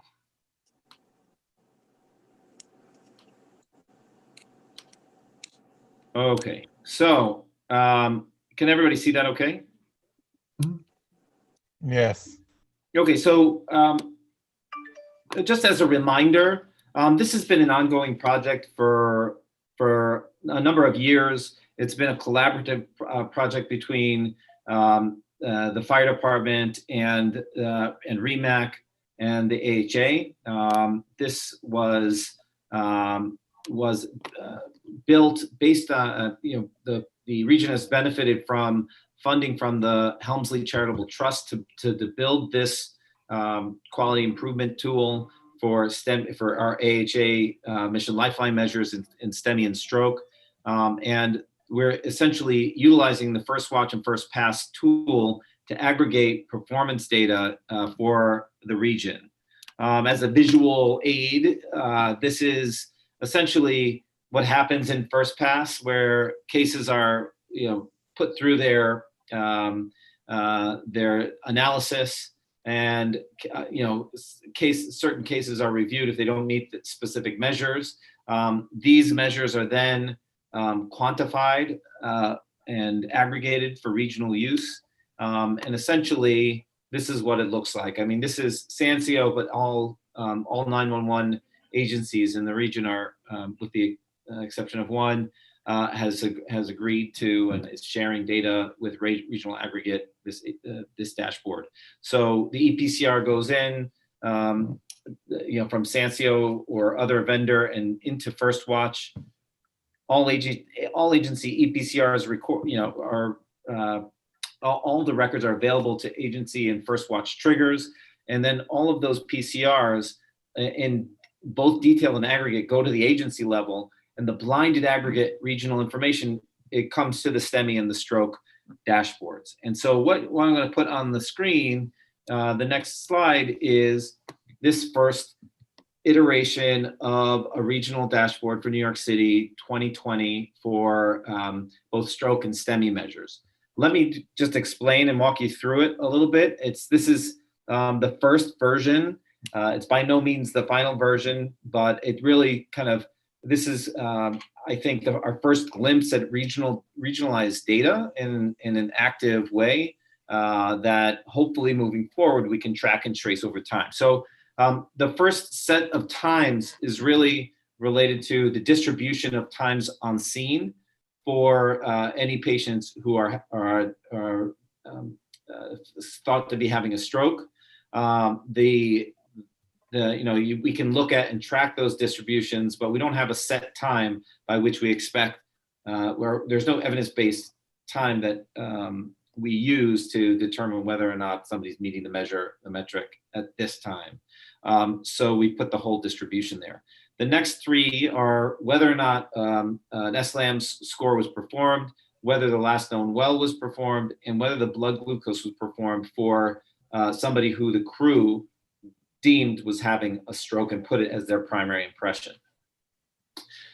We have three other measures at the bottom of this page. One, the reason why both the appropriate destination for stroke and LVO and the last measure, the appropriate destination for LVO, are whited out is because the data does not yet include telemetry data. So it can't it's only based on ePCR data, so we don't know if the destinations, even if somebody has a high SLAM score, we don't know if those destinations are actually accurate. So we haven't presented those today, but what we can say is that the appropriate destination for stroke patients, anybody who's identified as having a stroke, that over 90% of those patients are taken to at least a primary stroke center. So, it's interesting to see, what are the areas we need to work on? Supposedly, again, we always have to go back and verify that 100% is actually correct, but, it looks like we're accomplishing the key measures around taking care of stroke patients in the field, and then appropriate destination stroke. There are some times it seems where we're missing that, so maybe there's some room for improvement and opportunities there. The regional aggregate scores. So if you're, again, on-scene time for stroke patients, the median performance is 23 minutes, over 23 minutes.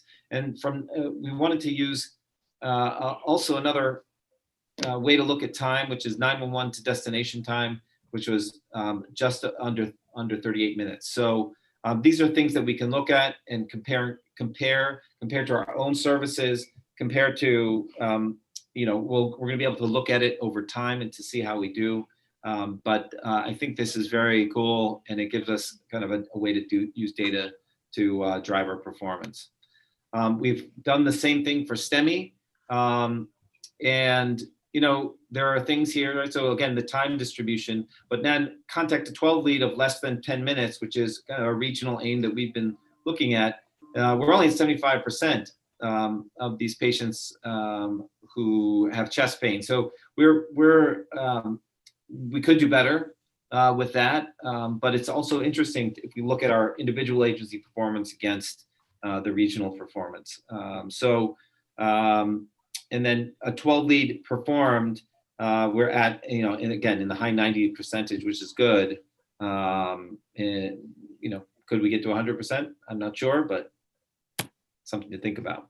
On-scene times, 24 minutes for on-scene time. That's on-scene to scene departure. And then 911 to destination time, looking at the total call, was 43 minutes and 50 seconds. So again, this is the first glimpse of this regional data. We aim to get not only data over time, but individual de-identified agency level data. Once we have all of the agencies in the system, we're going to be able to kind of put us side by side and hopefully help us drive good action performance. So thanks, and I'll take any questions.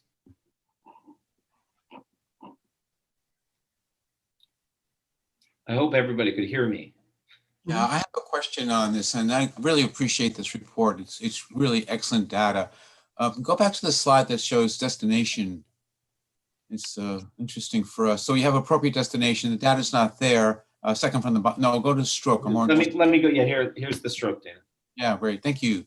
So that's great. So the question I have is in the EPCR that Stryker Health EMS is providing, we do have the SLAM score, but are we capturing the exclusion criteria? We have a time exclusion, a patient wheelchair exclusion, a seizure cause of stroke, or a seizure cause of symptoms. We're not capturing that, to my understanding. Is that accurate, or is it something?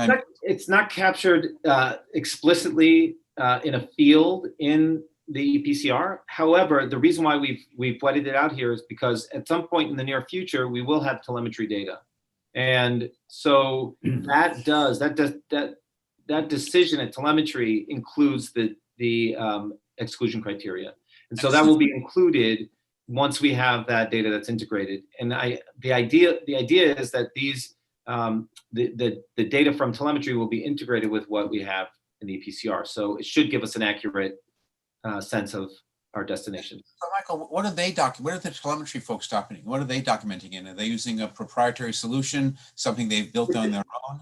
Yes, so we have something called CTS, which is a computerized telemetry system or something to that effect, which has data elements that document the decision from the telemetry side and whether or not and what the exclusion criteria are.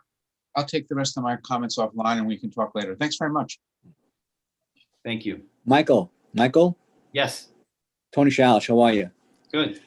When the 12 lead information, was that the 12 leads weren't taken on the scene, or they just weren't transmitted to online? Sometimes there's trouble once in a while with transmitting the EKG. So when you got that 12 lead performed, is that it wasn't performed on the patient, or just wasn't transmitted? Performed, not transmitted. So actually, even though the title of this is STEMI, it captures I believe all chest pain, and so it's 12 lead performed on chest pain.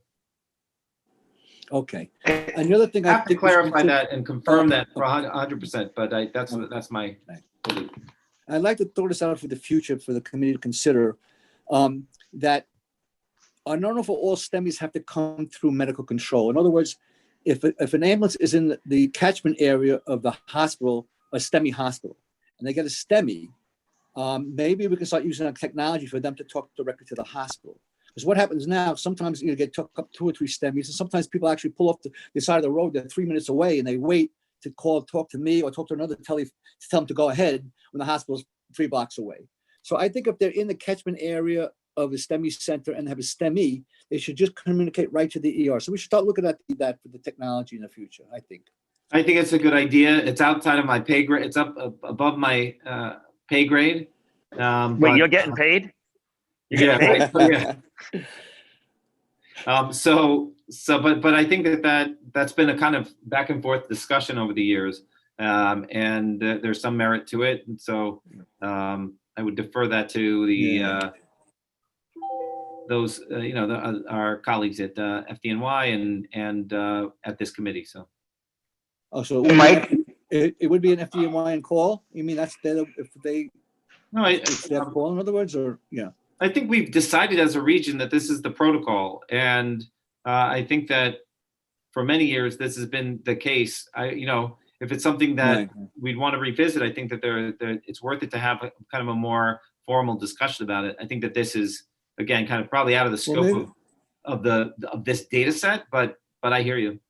Maybe we should have a task force on it, because time is myocardium. It just pains me to see people waiting to talk to me when they're 10 minutes, 5 minutes from the hospital. I just can't see that. So I this just think Brad, it's not, yeah. I just give so right now, diversions from most categories are put directly into the CAD, so they will know what's accepting. For STEMI, that's only maintained by telemetry. So without that call, they don't know the closest currently open STEMI center. That's why, right? So because they'll pull up to the wrong hospital because those diversions are not maintained in the CAD. Mike, Brad, I'm sorry, go ahead. Brad, yeah. Well, isn't it the hospital's responsibility to notify tele when they're offline? If you're a STEMI center, you're a STEMI center. If you're going to add a service, you need to notify STEMI, you need to medical control that you're offline, right? Aren't they supposed to notify us? Yeah, exactly. But that is maintained. That's maintained by telemetry. So that's why we could always put it out over the air. We could always put it out over the air that such and such hospital is down for STEMI, like we do for trauma or do for other things. I just think we need to look at it deeper. That's all. But, all right. Sure. The other thing, this is Nick. The other thing also is that STEMI calls are #1 priorities. They should be done as first call priorities anyway. So there's not a long wait for STEMIs at all. Anyway, I think that this is beyond the scope of this particular discussion, but I think that if we want to talk about it, we should bring it to Joe or bring it to the fire department for further discussion. Definitely is reasonable. Hey, Mike, it's Ben Zaber. Just quickly, because you mentioned that telemetry might have data on patients with elevated SLAMs who have exclusion criteria, but my understanding of the protocol is if the patient has an exclusion criteria for LVO, the crew's not calling medical control. They're just going to transport. So if that data is not captured in the PCR, there would be no telemetry call if there is a known exclusion. A good question and good point, Ben. Yeah.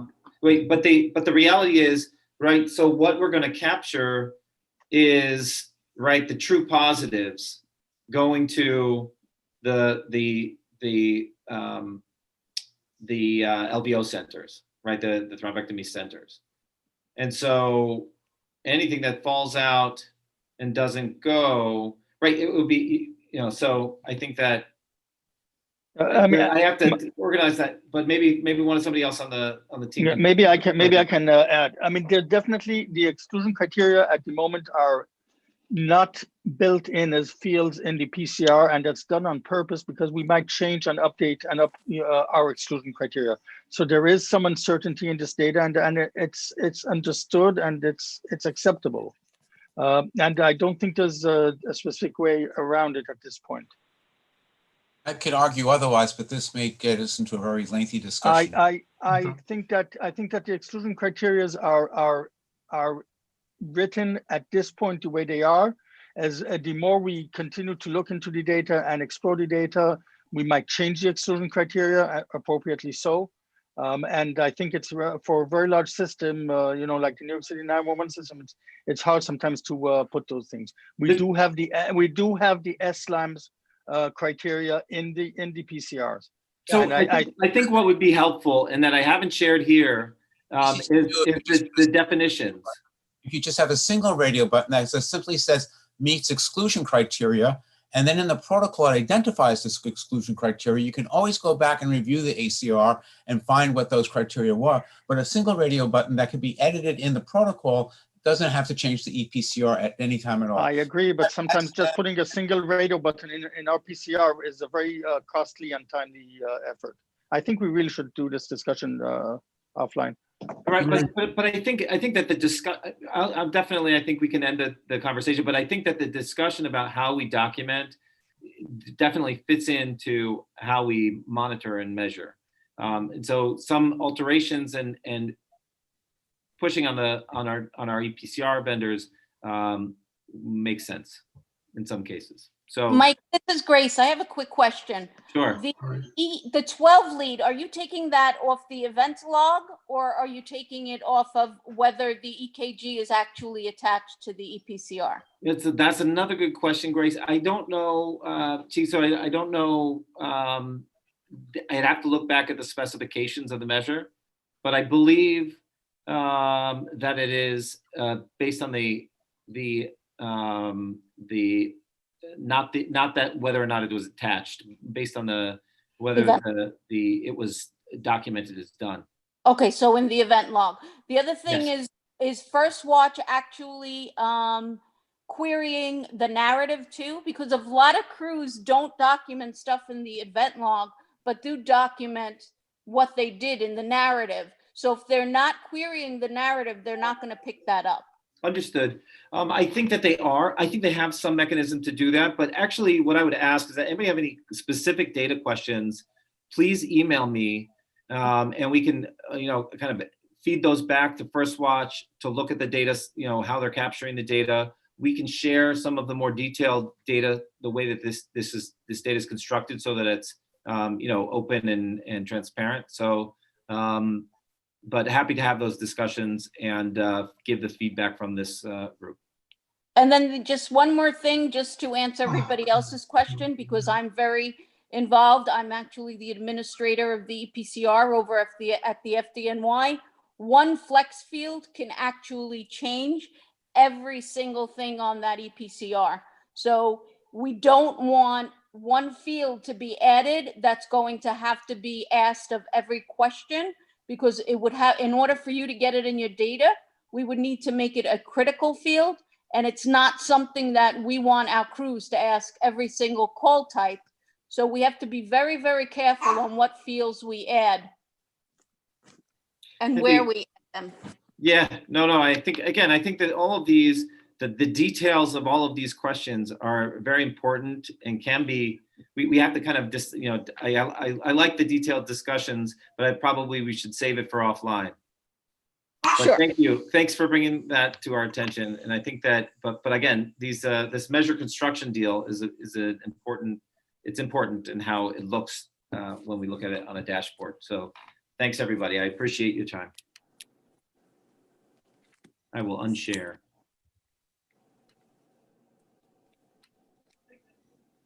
Sorry, Joe, give me a minute here.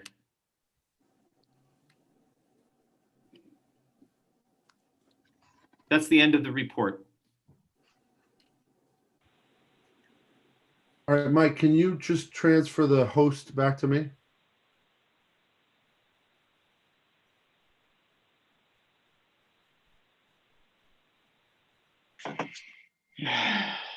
You get it? Remind me how to do it. If you go to the participants list, it should be under more on the bottom. Or actually next to my name, if you look, there's an ellipsis. You can click on that ellipsis and make me the host. Got it. Thank you. Okay, next would be the Training Education Committee report. Morty. Hi, Dr. Schenker. First of all, Dr. Redlener, I know we said this at QA, but it's a huge accomplishment being able to get that data regionalized. So, thank you for your efforts propelling that forward. And Dr. Lai, Dr. Guttenberg, I'm sure would be very happy to see the tremendous progress that was made on that protocol. In terms of my report, the regional training is now in the hands of the Department of Health. Many thanks to John McMillan up there. He's doing a great job assembling it. There are going to be 2 separate tracks, one for EMTs only and one for medics only. The medics will only need to take theirs. The BLS portion, whichever part is applicable, is already built in. Both will generate a certificate when they're done. And John is also helping us build out reporting so that we will know where we stand in terms of who's done. And my understanding is that it should all be done and up and running by the end of the week. And Marie will be sending out separate advisories, one for the EMTs and one for the medics, because it is our understanding that the BLS will be done first. And being that the majority of the providers in the region are BLS providers, we want to get that out to them first to get started. To follow up on that, Dr. Shanker and I have discussed setting up regional like town hall question and answer sessions. So I'm going to be setting those up as well. So those will be going out, and there will be 1 to 2 sessions per week between now, and we'll probably run them for about 4 or 5 weeks. Okay, and any physician who wants to help with that, I would greatly appreciate it. So yes, please. The more people that can host these town halls, the better it will be. All right, I see 2 hands up. Just I'm sorry, Morty. Let me let you finish first. Sure. That's it. That's all we got. Yep. That's our priority, is getting this training done. So I see 2 hands up, and I don't know if these are old or new. Anthony, you had your hand up. Shalish. No, that was for the STEMI. Okay, great. And then I guess Paul just took his hand down. So. Yeah, I was residual. I apologize. Okay, no problem. Listen, before we move forward, I just wanted to say one thing. The New York City Fire Department and the REMAC were selected to be the 2020 American Stroke Association Community Conscience Award recipients. And this is very, very strongly due to the work of both Michael and David, who will be accepting the award on Friday, October 30th. So I really want to thank them for all the work they've done on the SLAMS project, on the stroke project. All the benefits that we are reaping in the area, hopefully, will be benefits that are reaped nationally by other cities and other agencies. So I really want to thank David and Michael for their amazing work on this stroke project. Thank you, guys. Thanks everybody for a real collaborative approach on everything. It couldn't have been done without a lot of people's support. So thanks to all of us. Congratulations to REMAC and to the fire department for getting the award. Yeah, I agree completely. This is a collaborative effort. It's not just 2 people.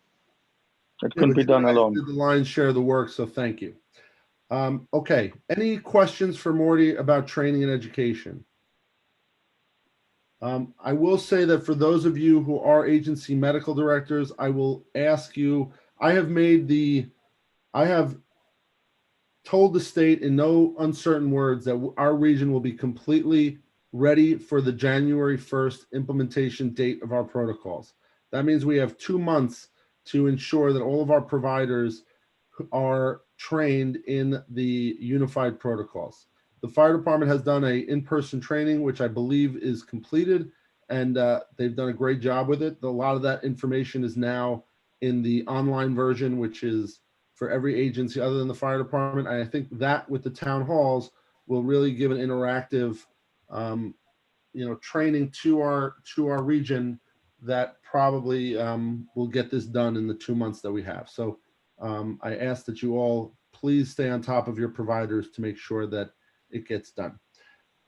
Okay, that said, let's move to the RTEC report. So Dr. Simon had submitted, Dr. Simon, if you can unmute yourself, had submitted to the region and to Dr. Reisman a question about pediatric, about transfers to trauma centers, specifically pediatric trauma centers, but all trauma centers in terms of when a patient is in cardiac arrest. And I believe we did make a regional change. I think it was a year or 2 ago. It might be in the unified protocols that unless the patient has an unmanageable airway, they should be going to a trauma center, even if in cardiac arrest. Mm-hmm. That said, I know that there's some anecdotal cases that you wanted to talk about, so I'll let you present the RTEC data, Dr. Simon. So thank you very much, and good evening, everybody. Thank you for putting up with me. So we found, and we know pretty much that about 30% or 40% of pediatric trauma is being brought to non-pediatric trauma centers.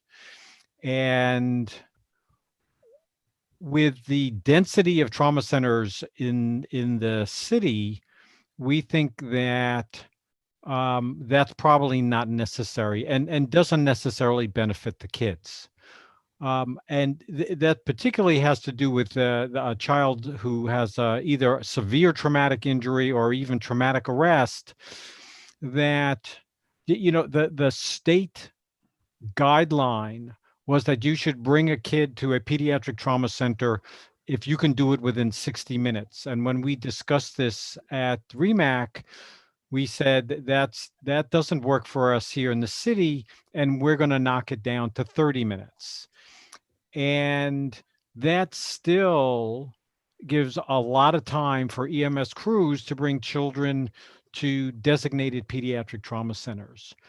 And I just think that even though it may be easier to bring a kid to either a non-trauma center or an adult-only trauma center, the expertise that's involved with you know, dealing with a critically ill kid really, as far as airways concerned, lines are concerned, and things like that are concerned, you really want to have that kid in a pediatric trauma center.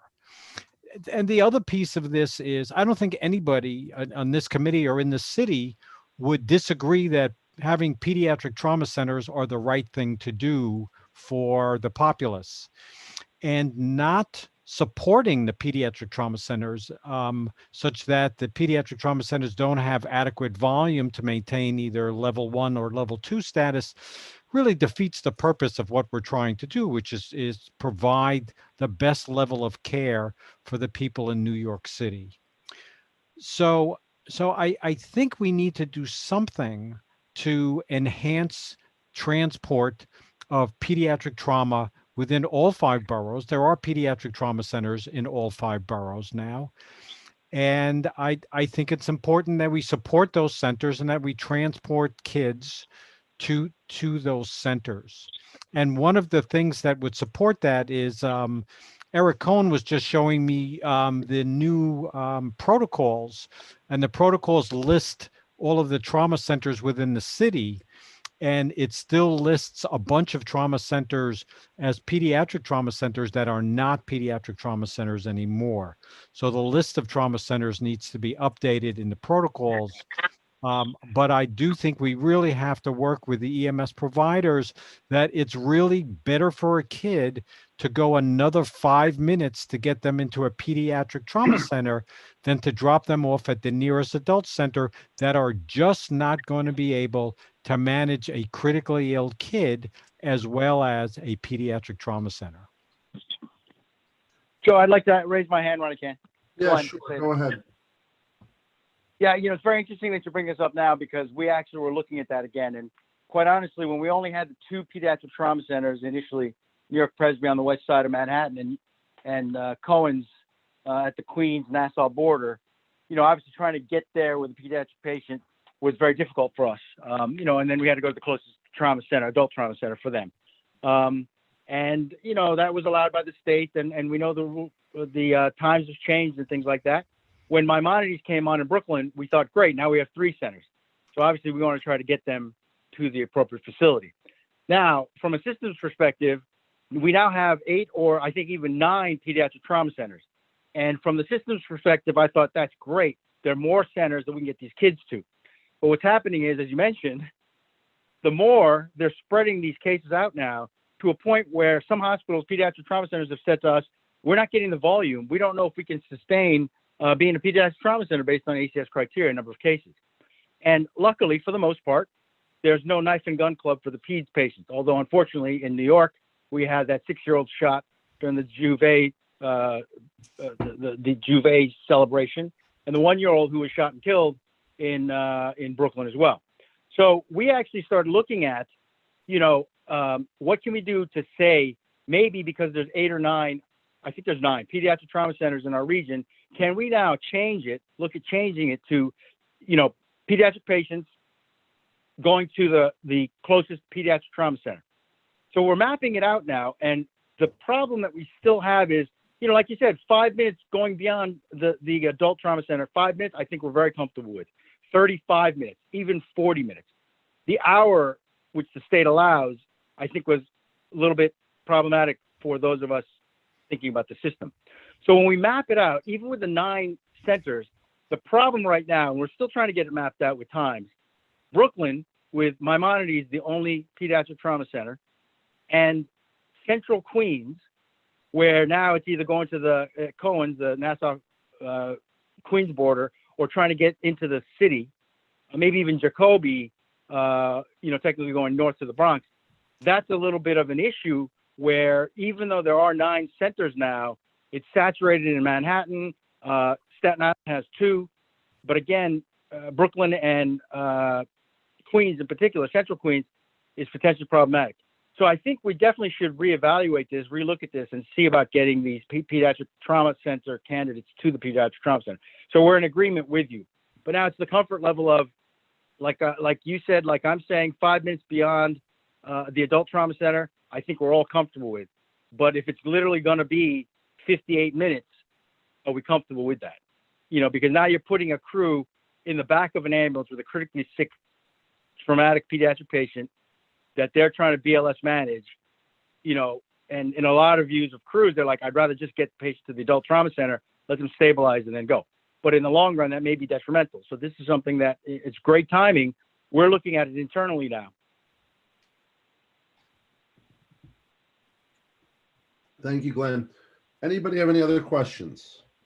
Hi, this is Brad. Brad, go ahead. Hi, Dr. Simon. I agree with everything you've said and Glenn said. But I'm surprised by that data that you're having so many are not currently going to peds trauma. And I wonder if that data you're quoting is from the hospital end, where I suspect that they may be getting patients who have some trauma who are not meeting the EMS trauma criteria.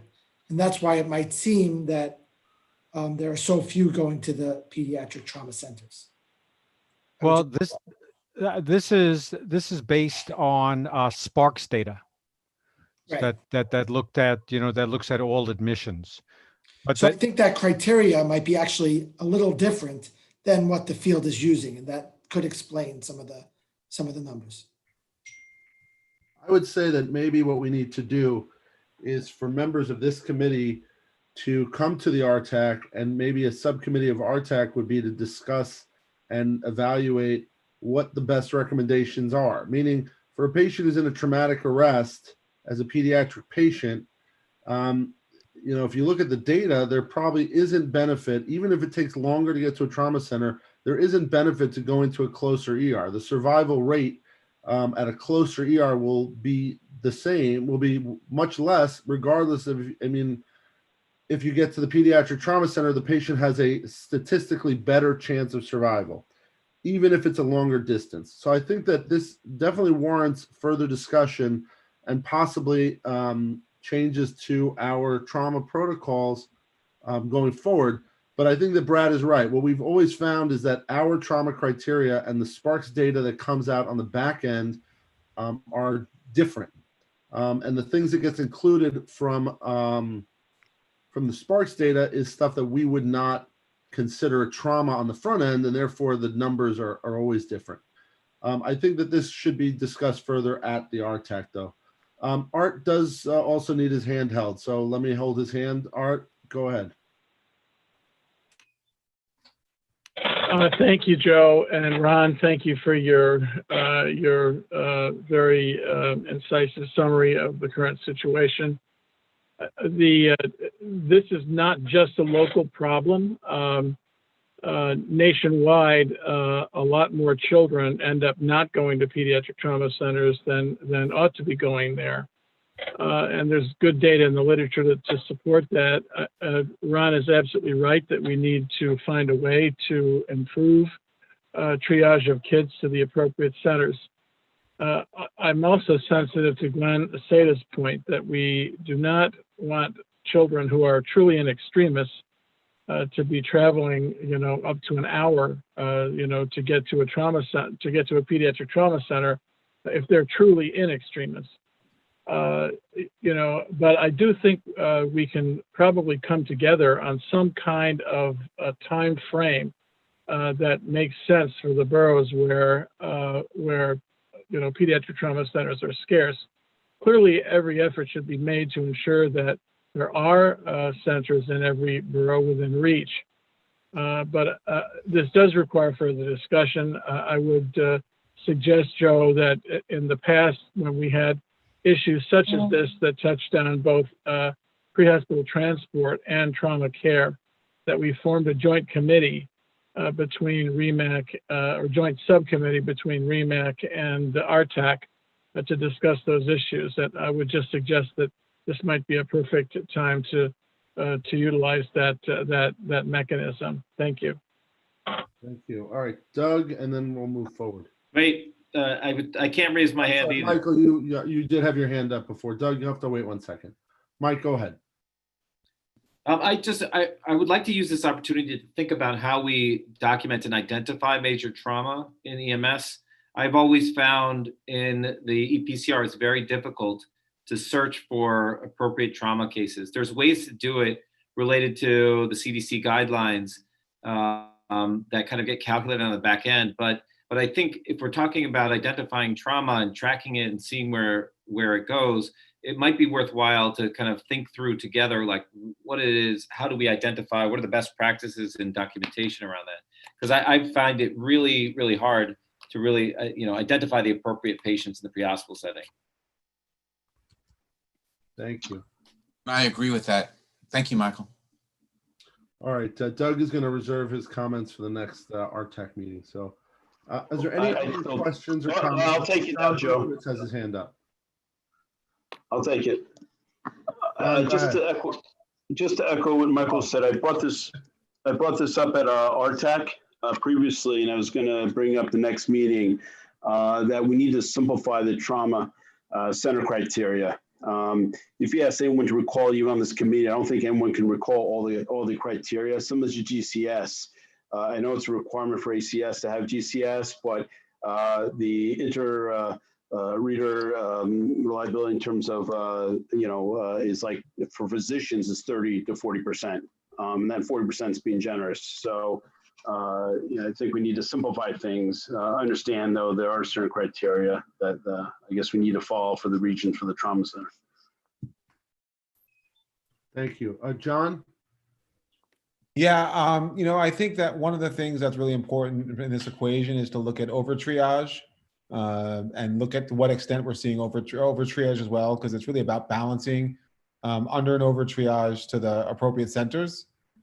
So I think that part needs to be taken into consideration, especially if they're doing, especially if you're doing as kind of what has been suggested is that people are looking at the ISS, and that ISS is maybe it doesn't really, there's no way to predict the ISS.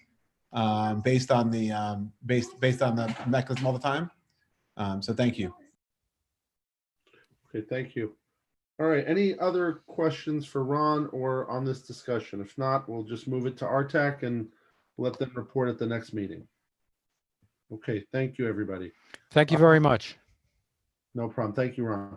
Okay, I wanted to add a subcommittee that kind of we've taken off the list for a little bit, but I think with the timeline that's coming up, it's important that we revamp this. About a year ago, we were working on ET3 and reviewing the protocols for ET3 as well as the operational components and so on. I think it's important now, considering the upcoming timeline, to institute that subcommittee. I believe that tag was chaired by Jeff. So I asked that we can reconvene that meeting. I know that Kevin and Dr. Prezant are both on the call. I'm going to let them both say a little bit. And then if we can reconvene that meeting, I think it'd be important to make sure that we're all on the same page going forward. I know that from the state perspective, they do need a list of alternative destinations so that they can add them to the NEMSIS database for inputting. So that is an important part that we definitely need to figure out so we can get up to them. I spoke to Ryan about this, and he is more than willing to help us get it into Sparks when the time is right. So Kevin, and then Dr. Prezant, and then Jeff to wrap it up, and we'll move on. So Kevin? Sure. Thanks so much, Joe. Hi, everyone. So I guess I'll just do a little bit of background, and I'm happy for Dr. Prezant to tell us more about the sort of the regional efforts. But as background, I think most people are aware that the program is called Emergency Triage and Transport, or I might have those T's in the wrong order. But the program it allows us to do treat and release from the field treatment in place from the field via telehealth or with a on-scene qualified healthcare practitioner, and to do transport to alternative destinations. As a reminder, we had approved a protocol, I think last year, roughly the September-October meeting, and about, I think 11 applications went in as a region to apply for ET3, and we were accepted as the region. It was originally supposed to go live in May, got put off because of COVID, and then the new start date is January 1, 2021. And the opportunity, the challenge now is just to work towards implementation.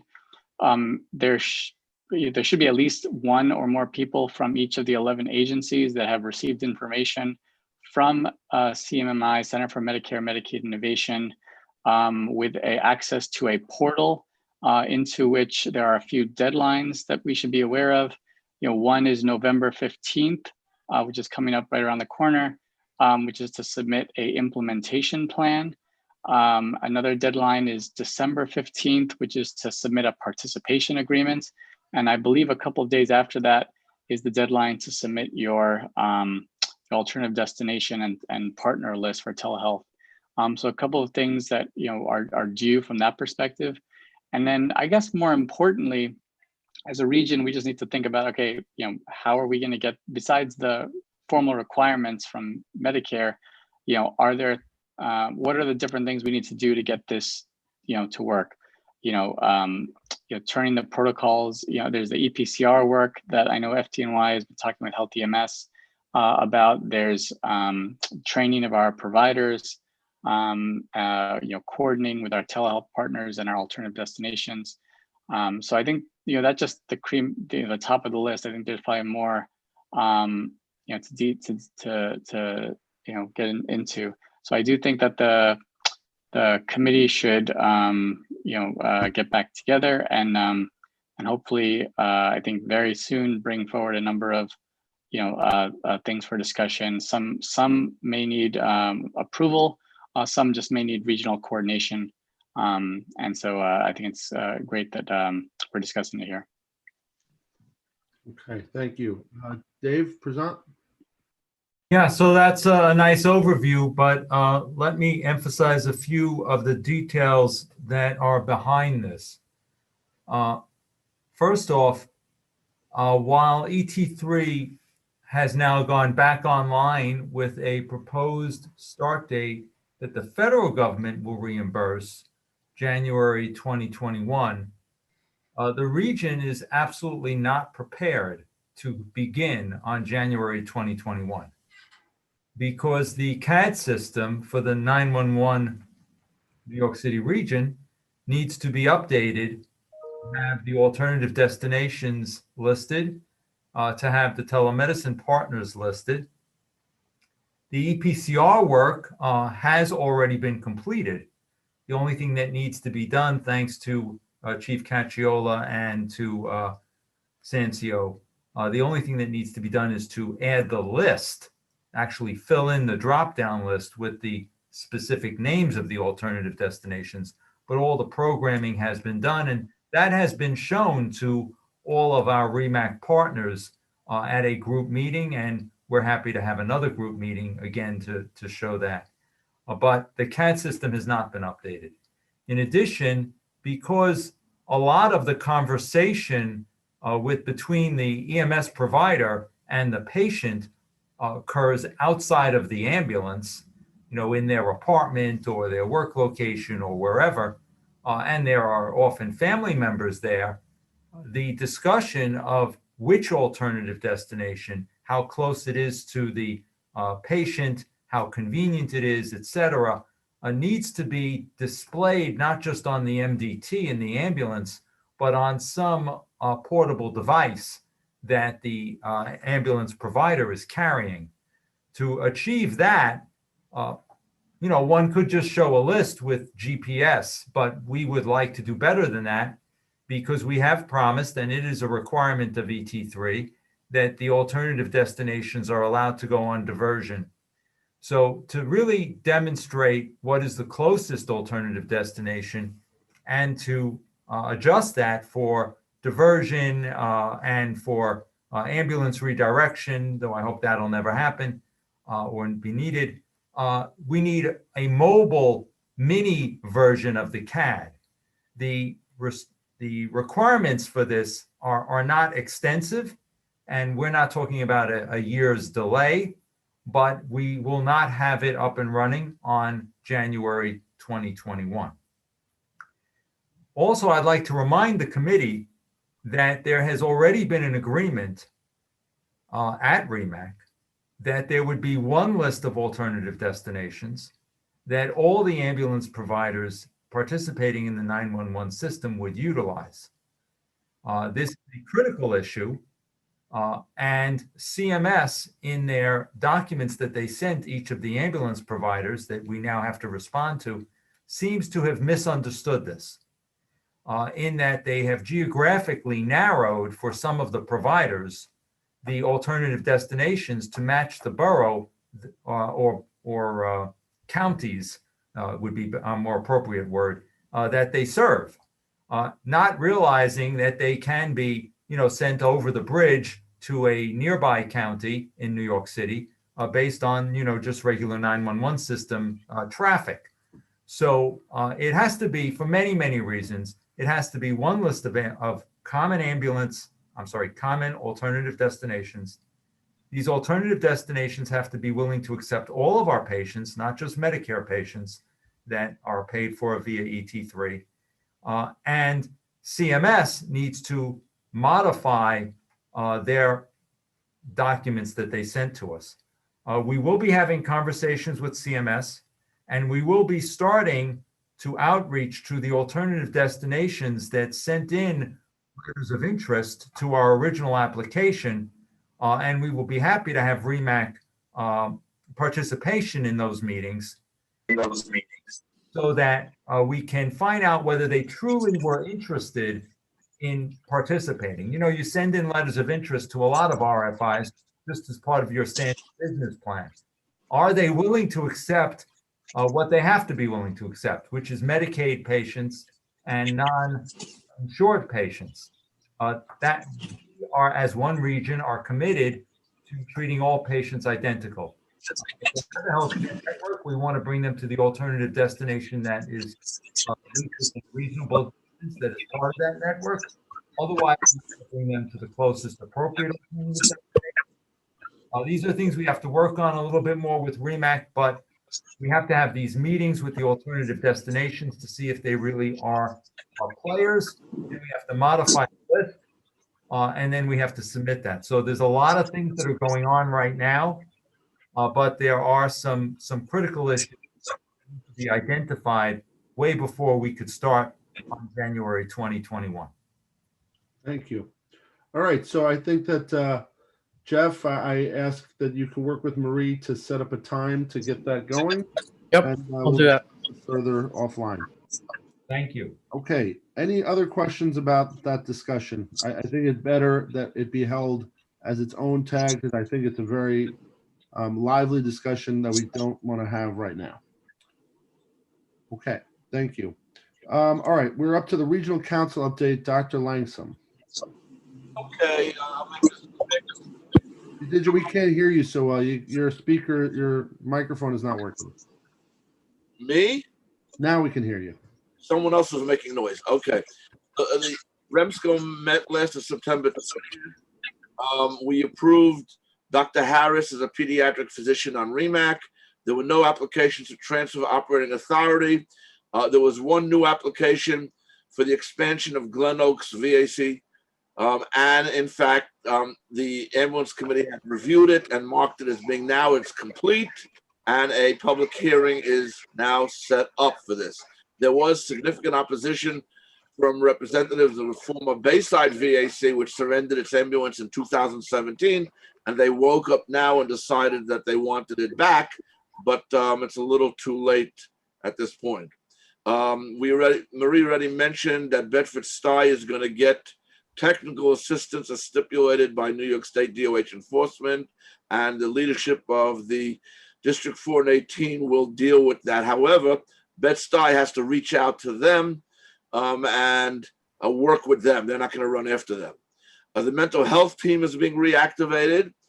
We approved a letter to be written to New York State Commission of Health to support funding for REMSCO and program agency, which apparently we're pretty desperate for. You already heard everything about the T&E committee, so thank you for that report. I won't repeat it. And the next REMSCO meeting will be on October 27th, next week. See you then. Thank you. Any questions for Dr. Langsam? Okay, hearing none. There was no CMAC meeting since our last meeting. I believe the next meeting is going to be in November. So we'll skip the CMAC update for right now. December 8th and 9th. I'm sorry? December 8th and 9th. December 8th and 9th. Thank you very much. Appreciate it, Luke. And Jeff.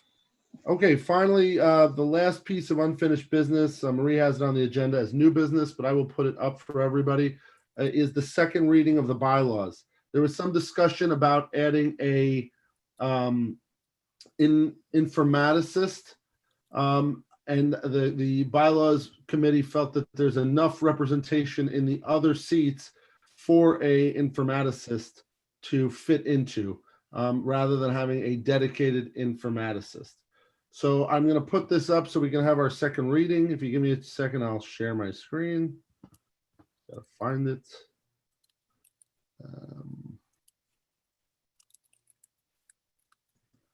Okay.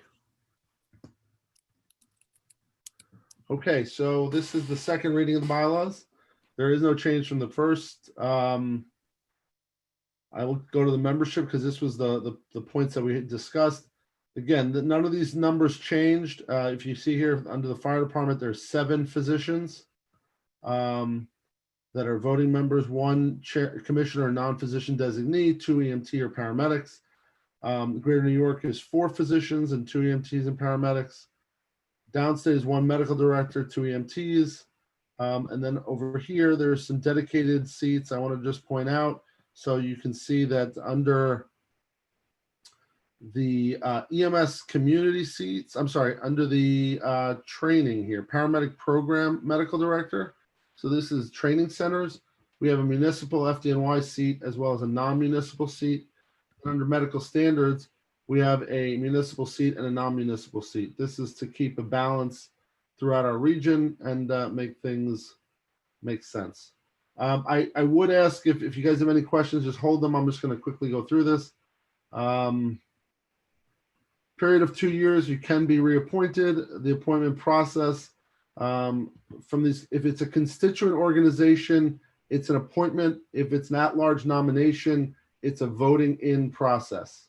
For the purpose of nominating community seats, the nominating committee will review these from the community.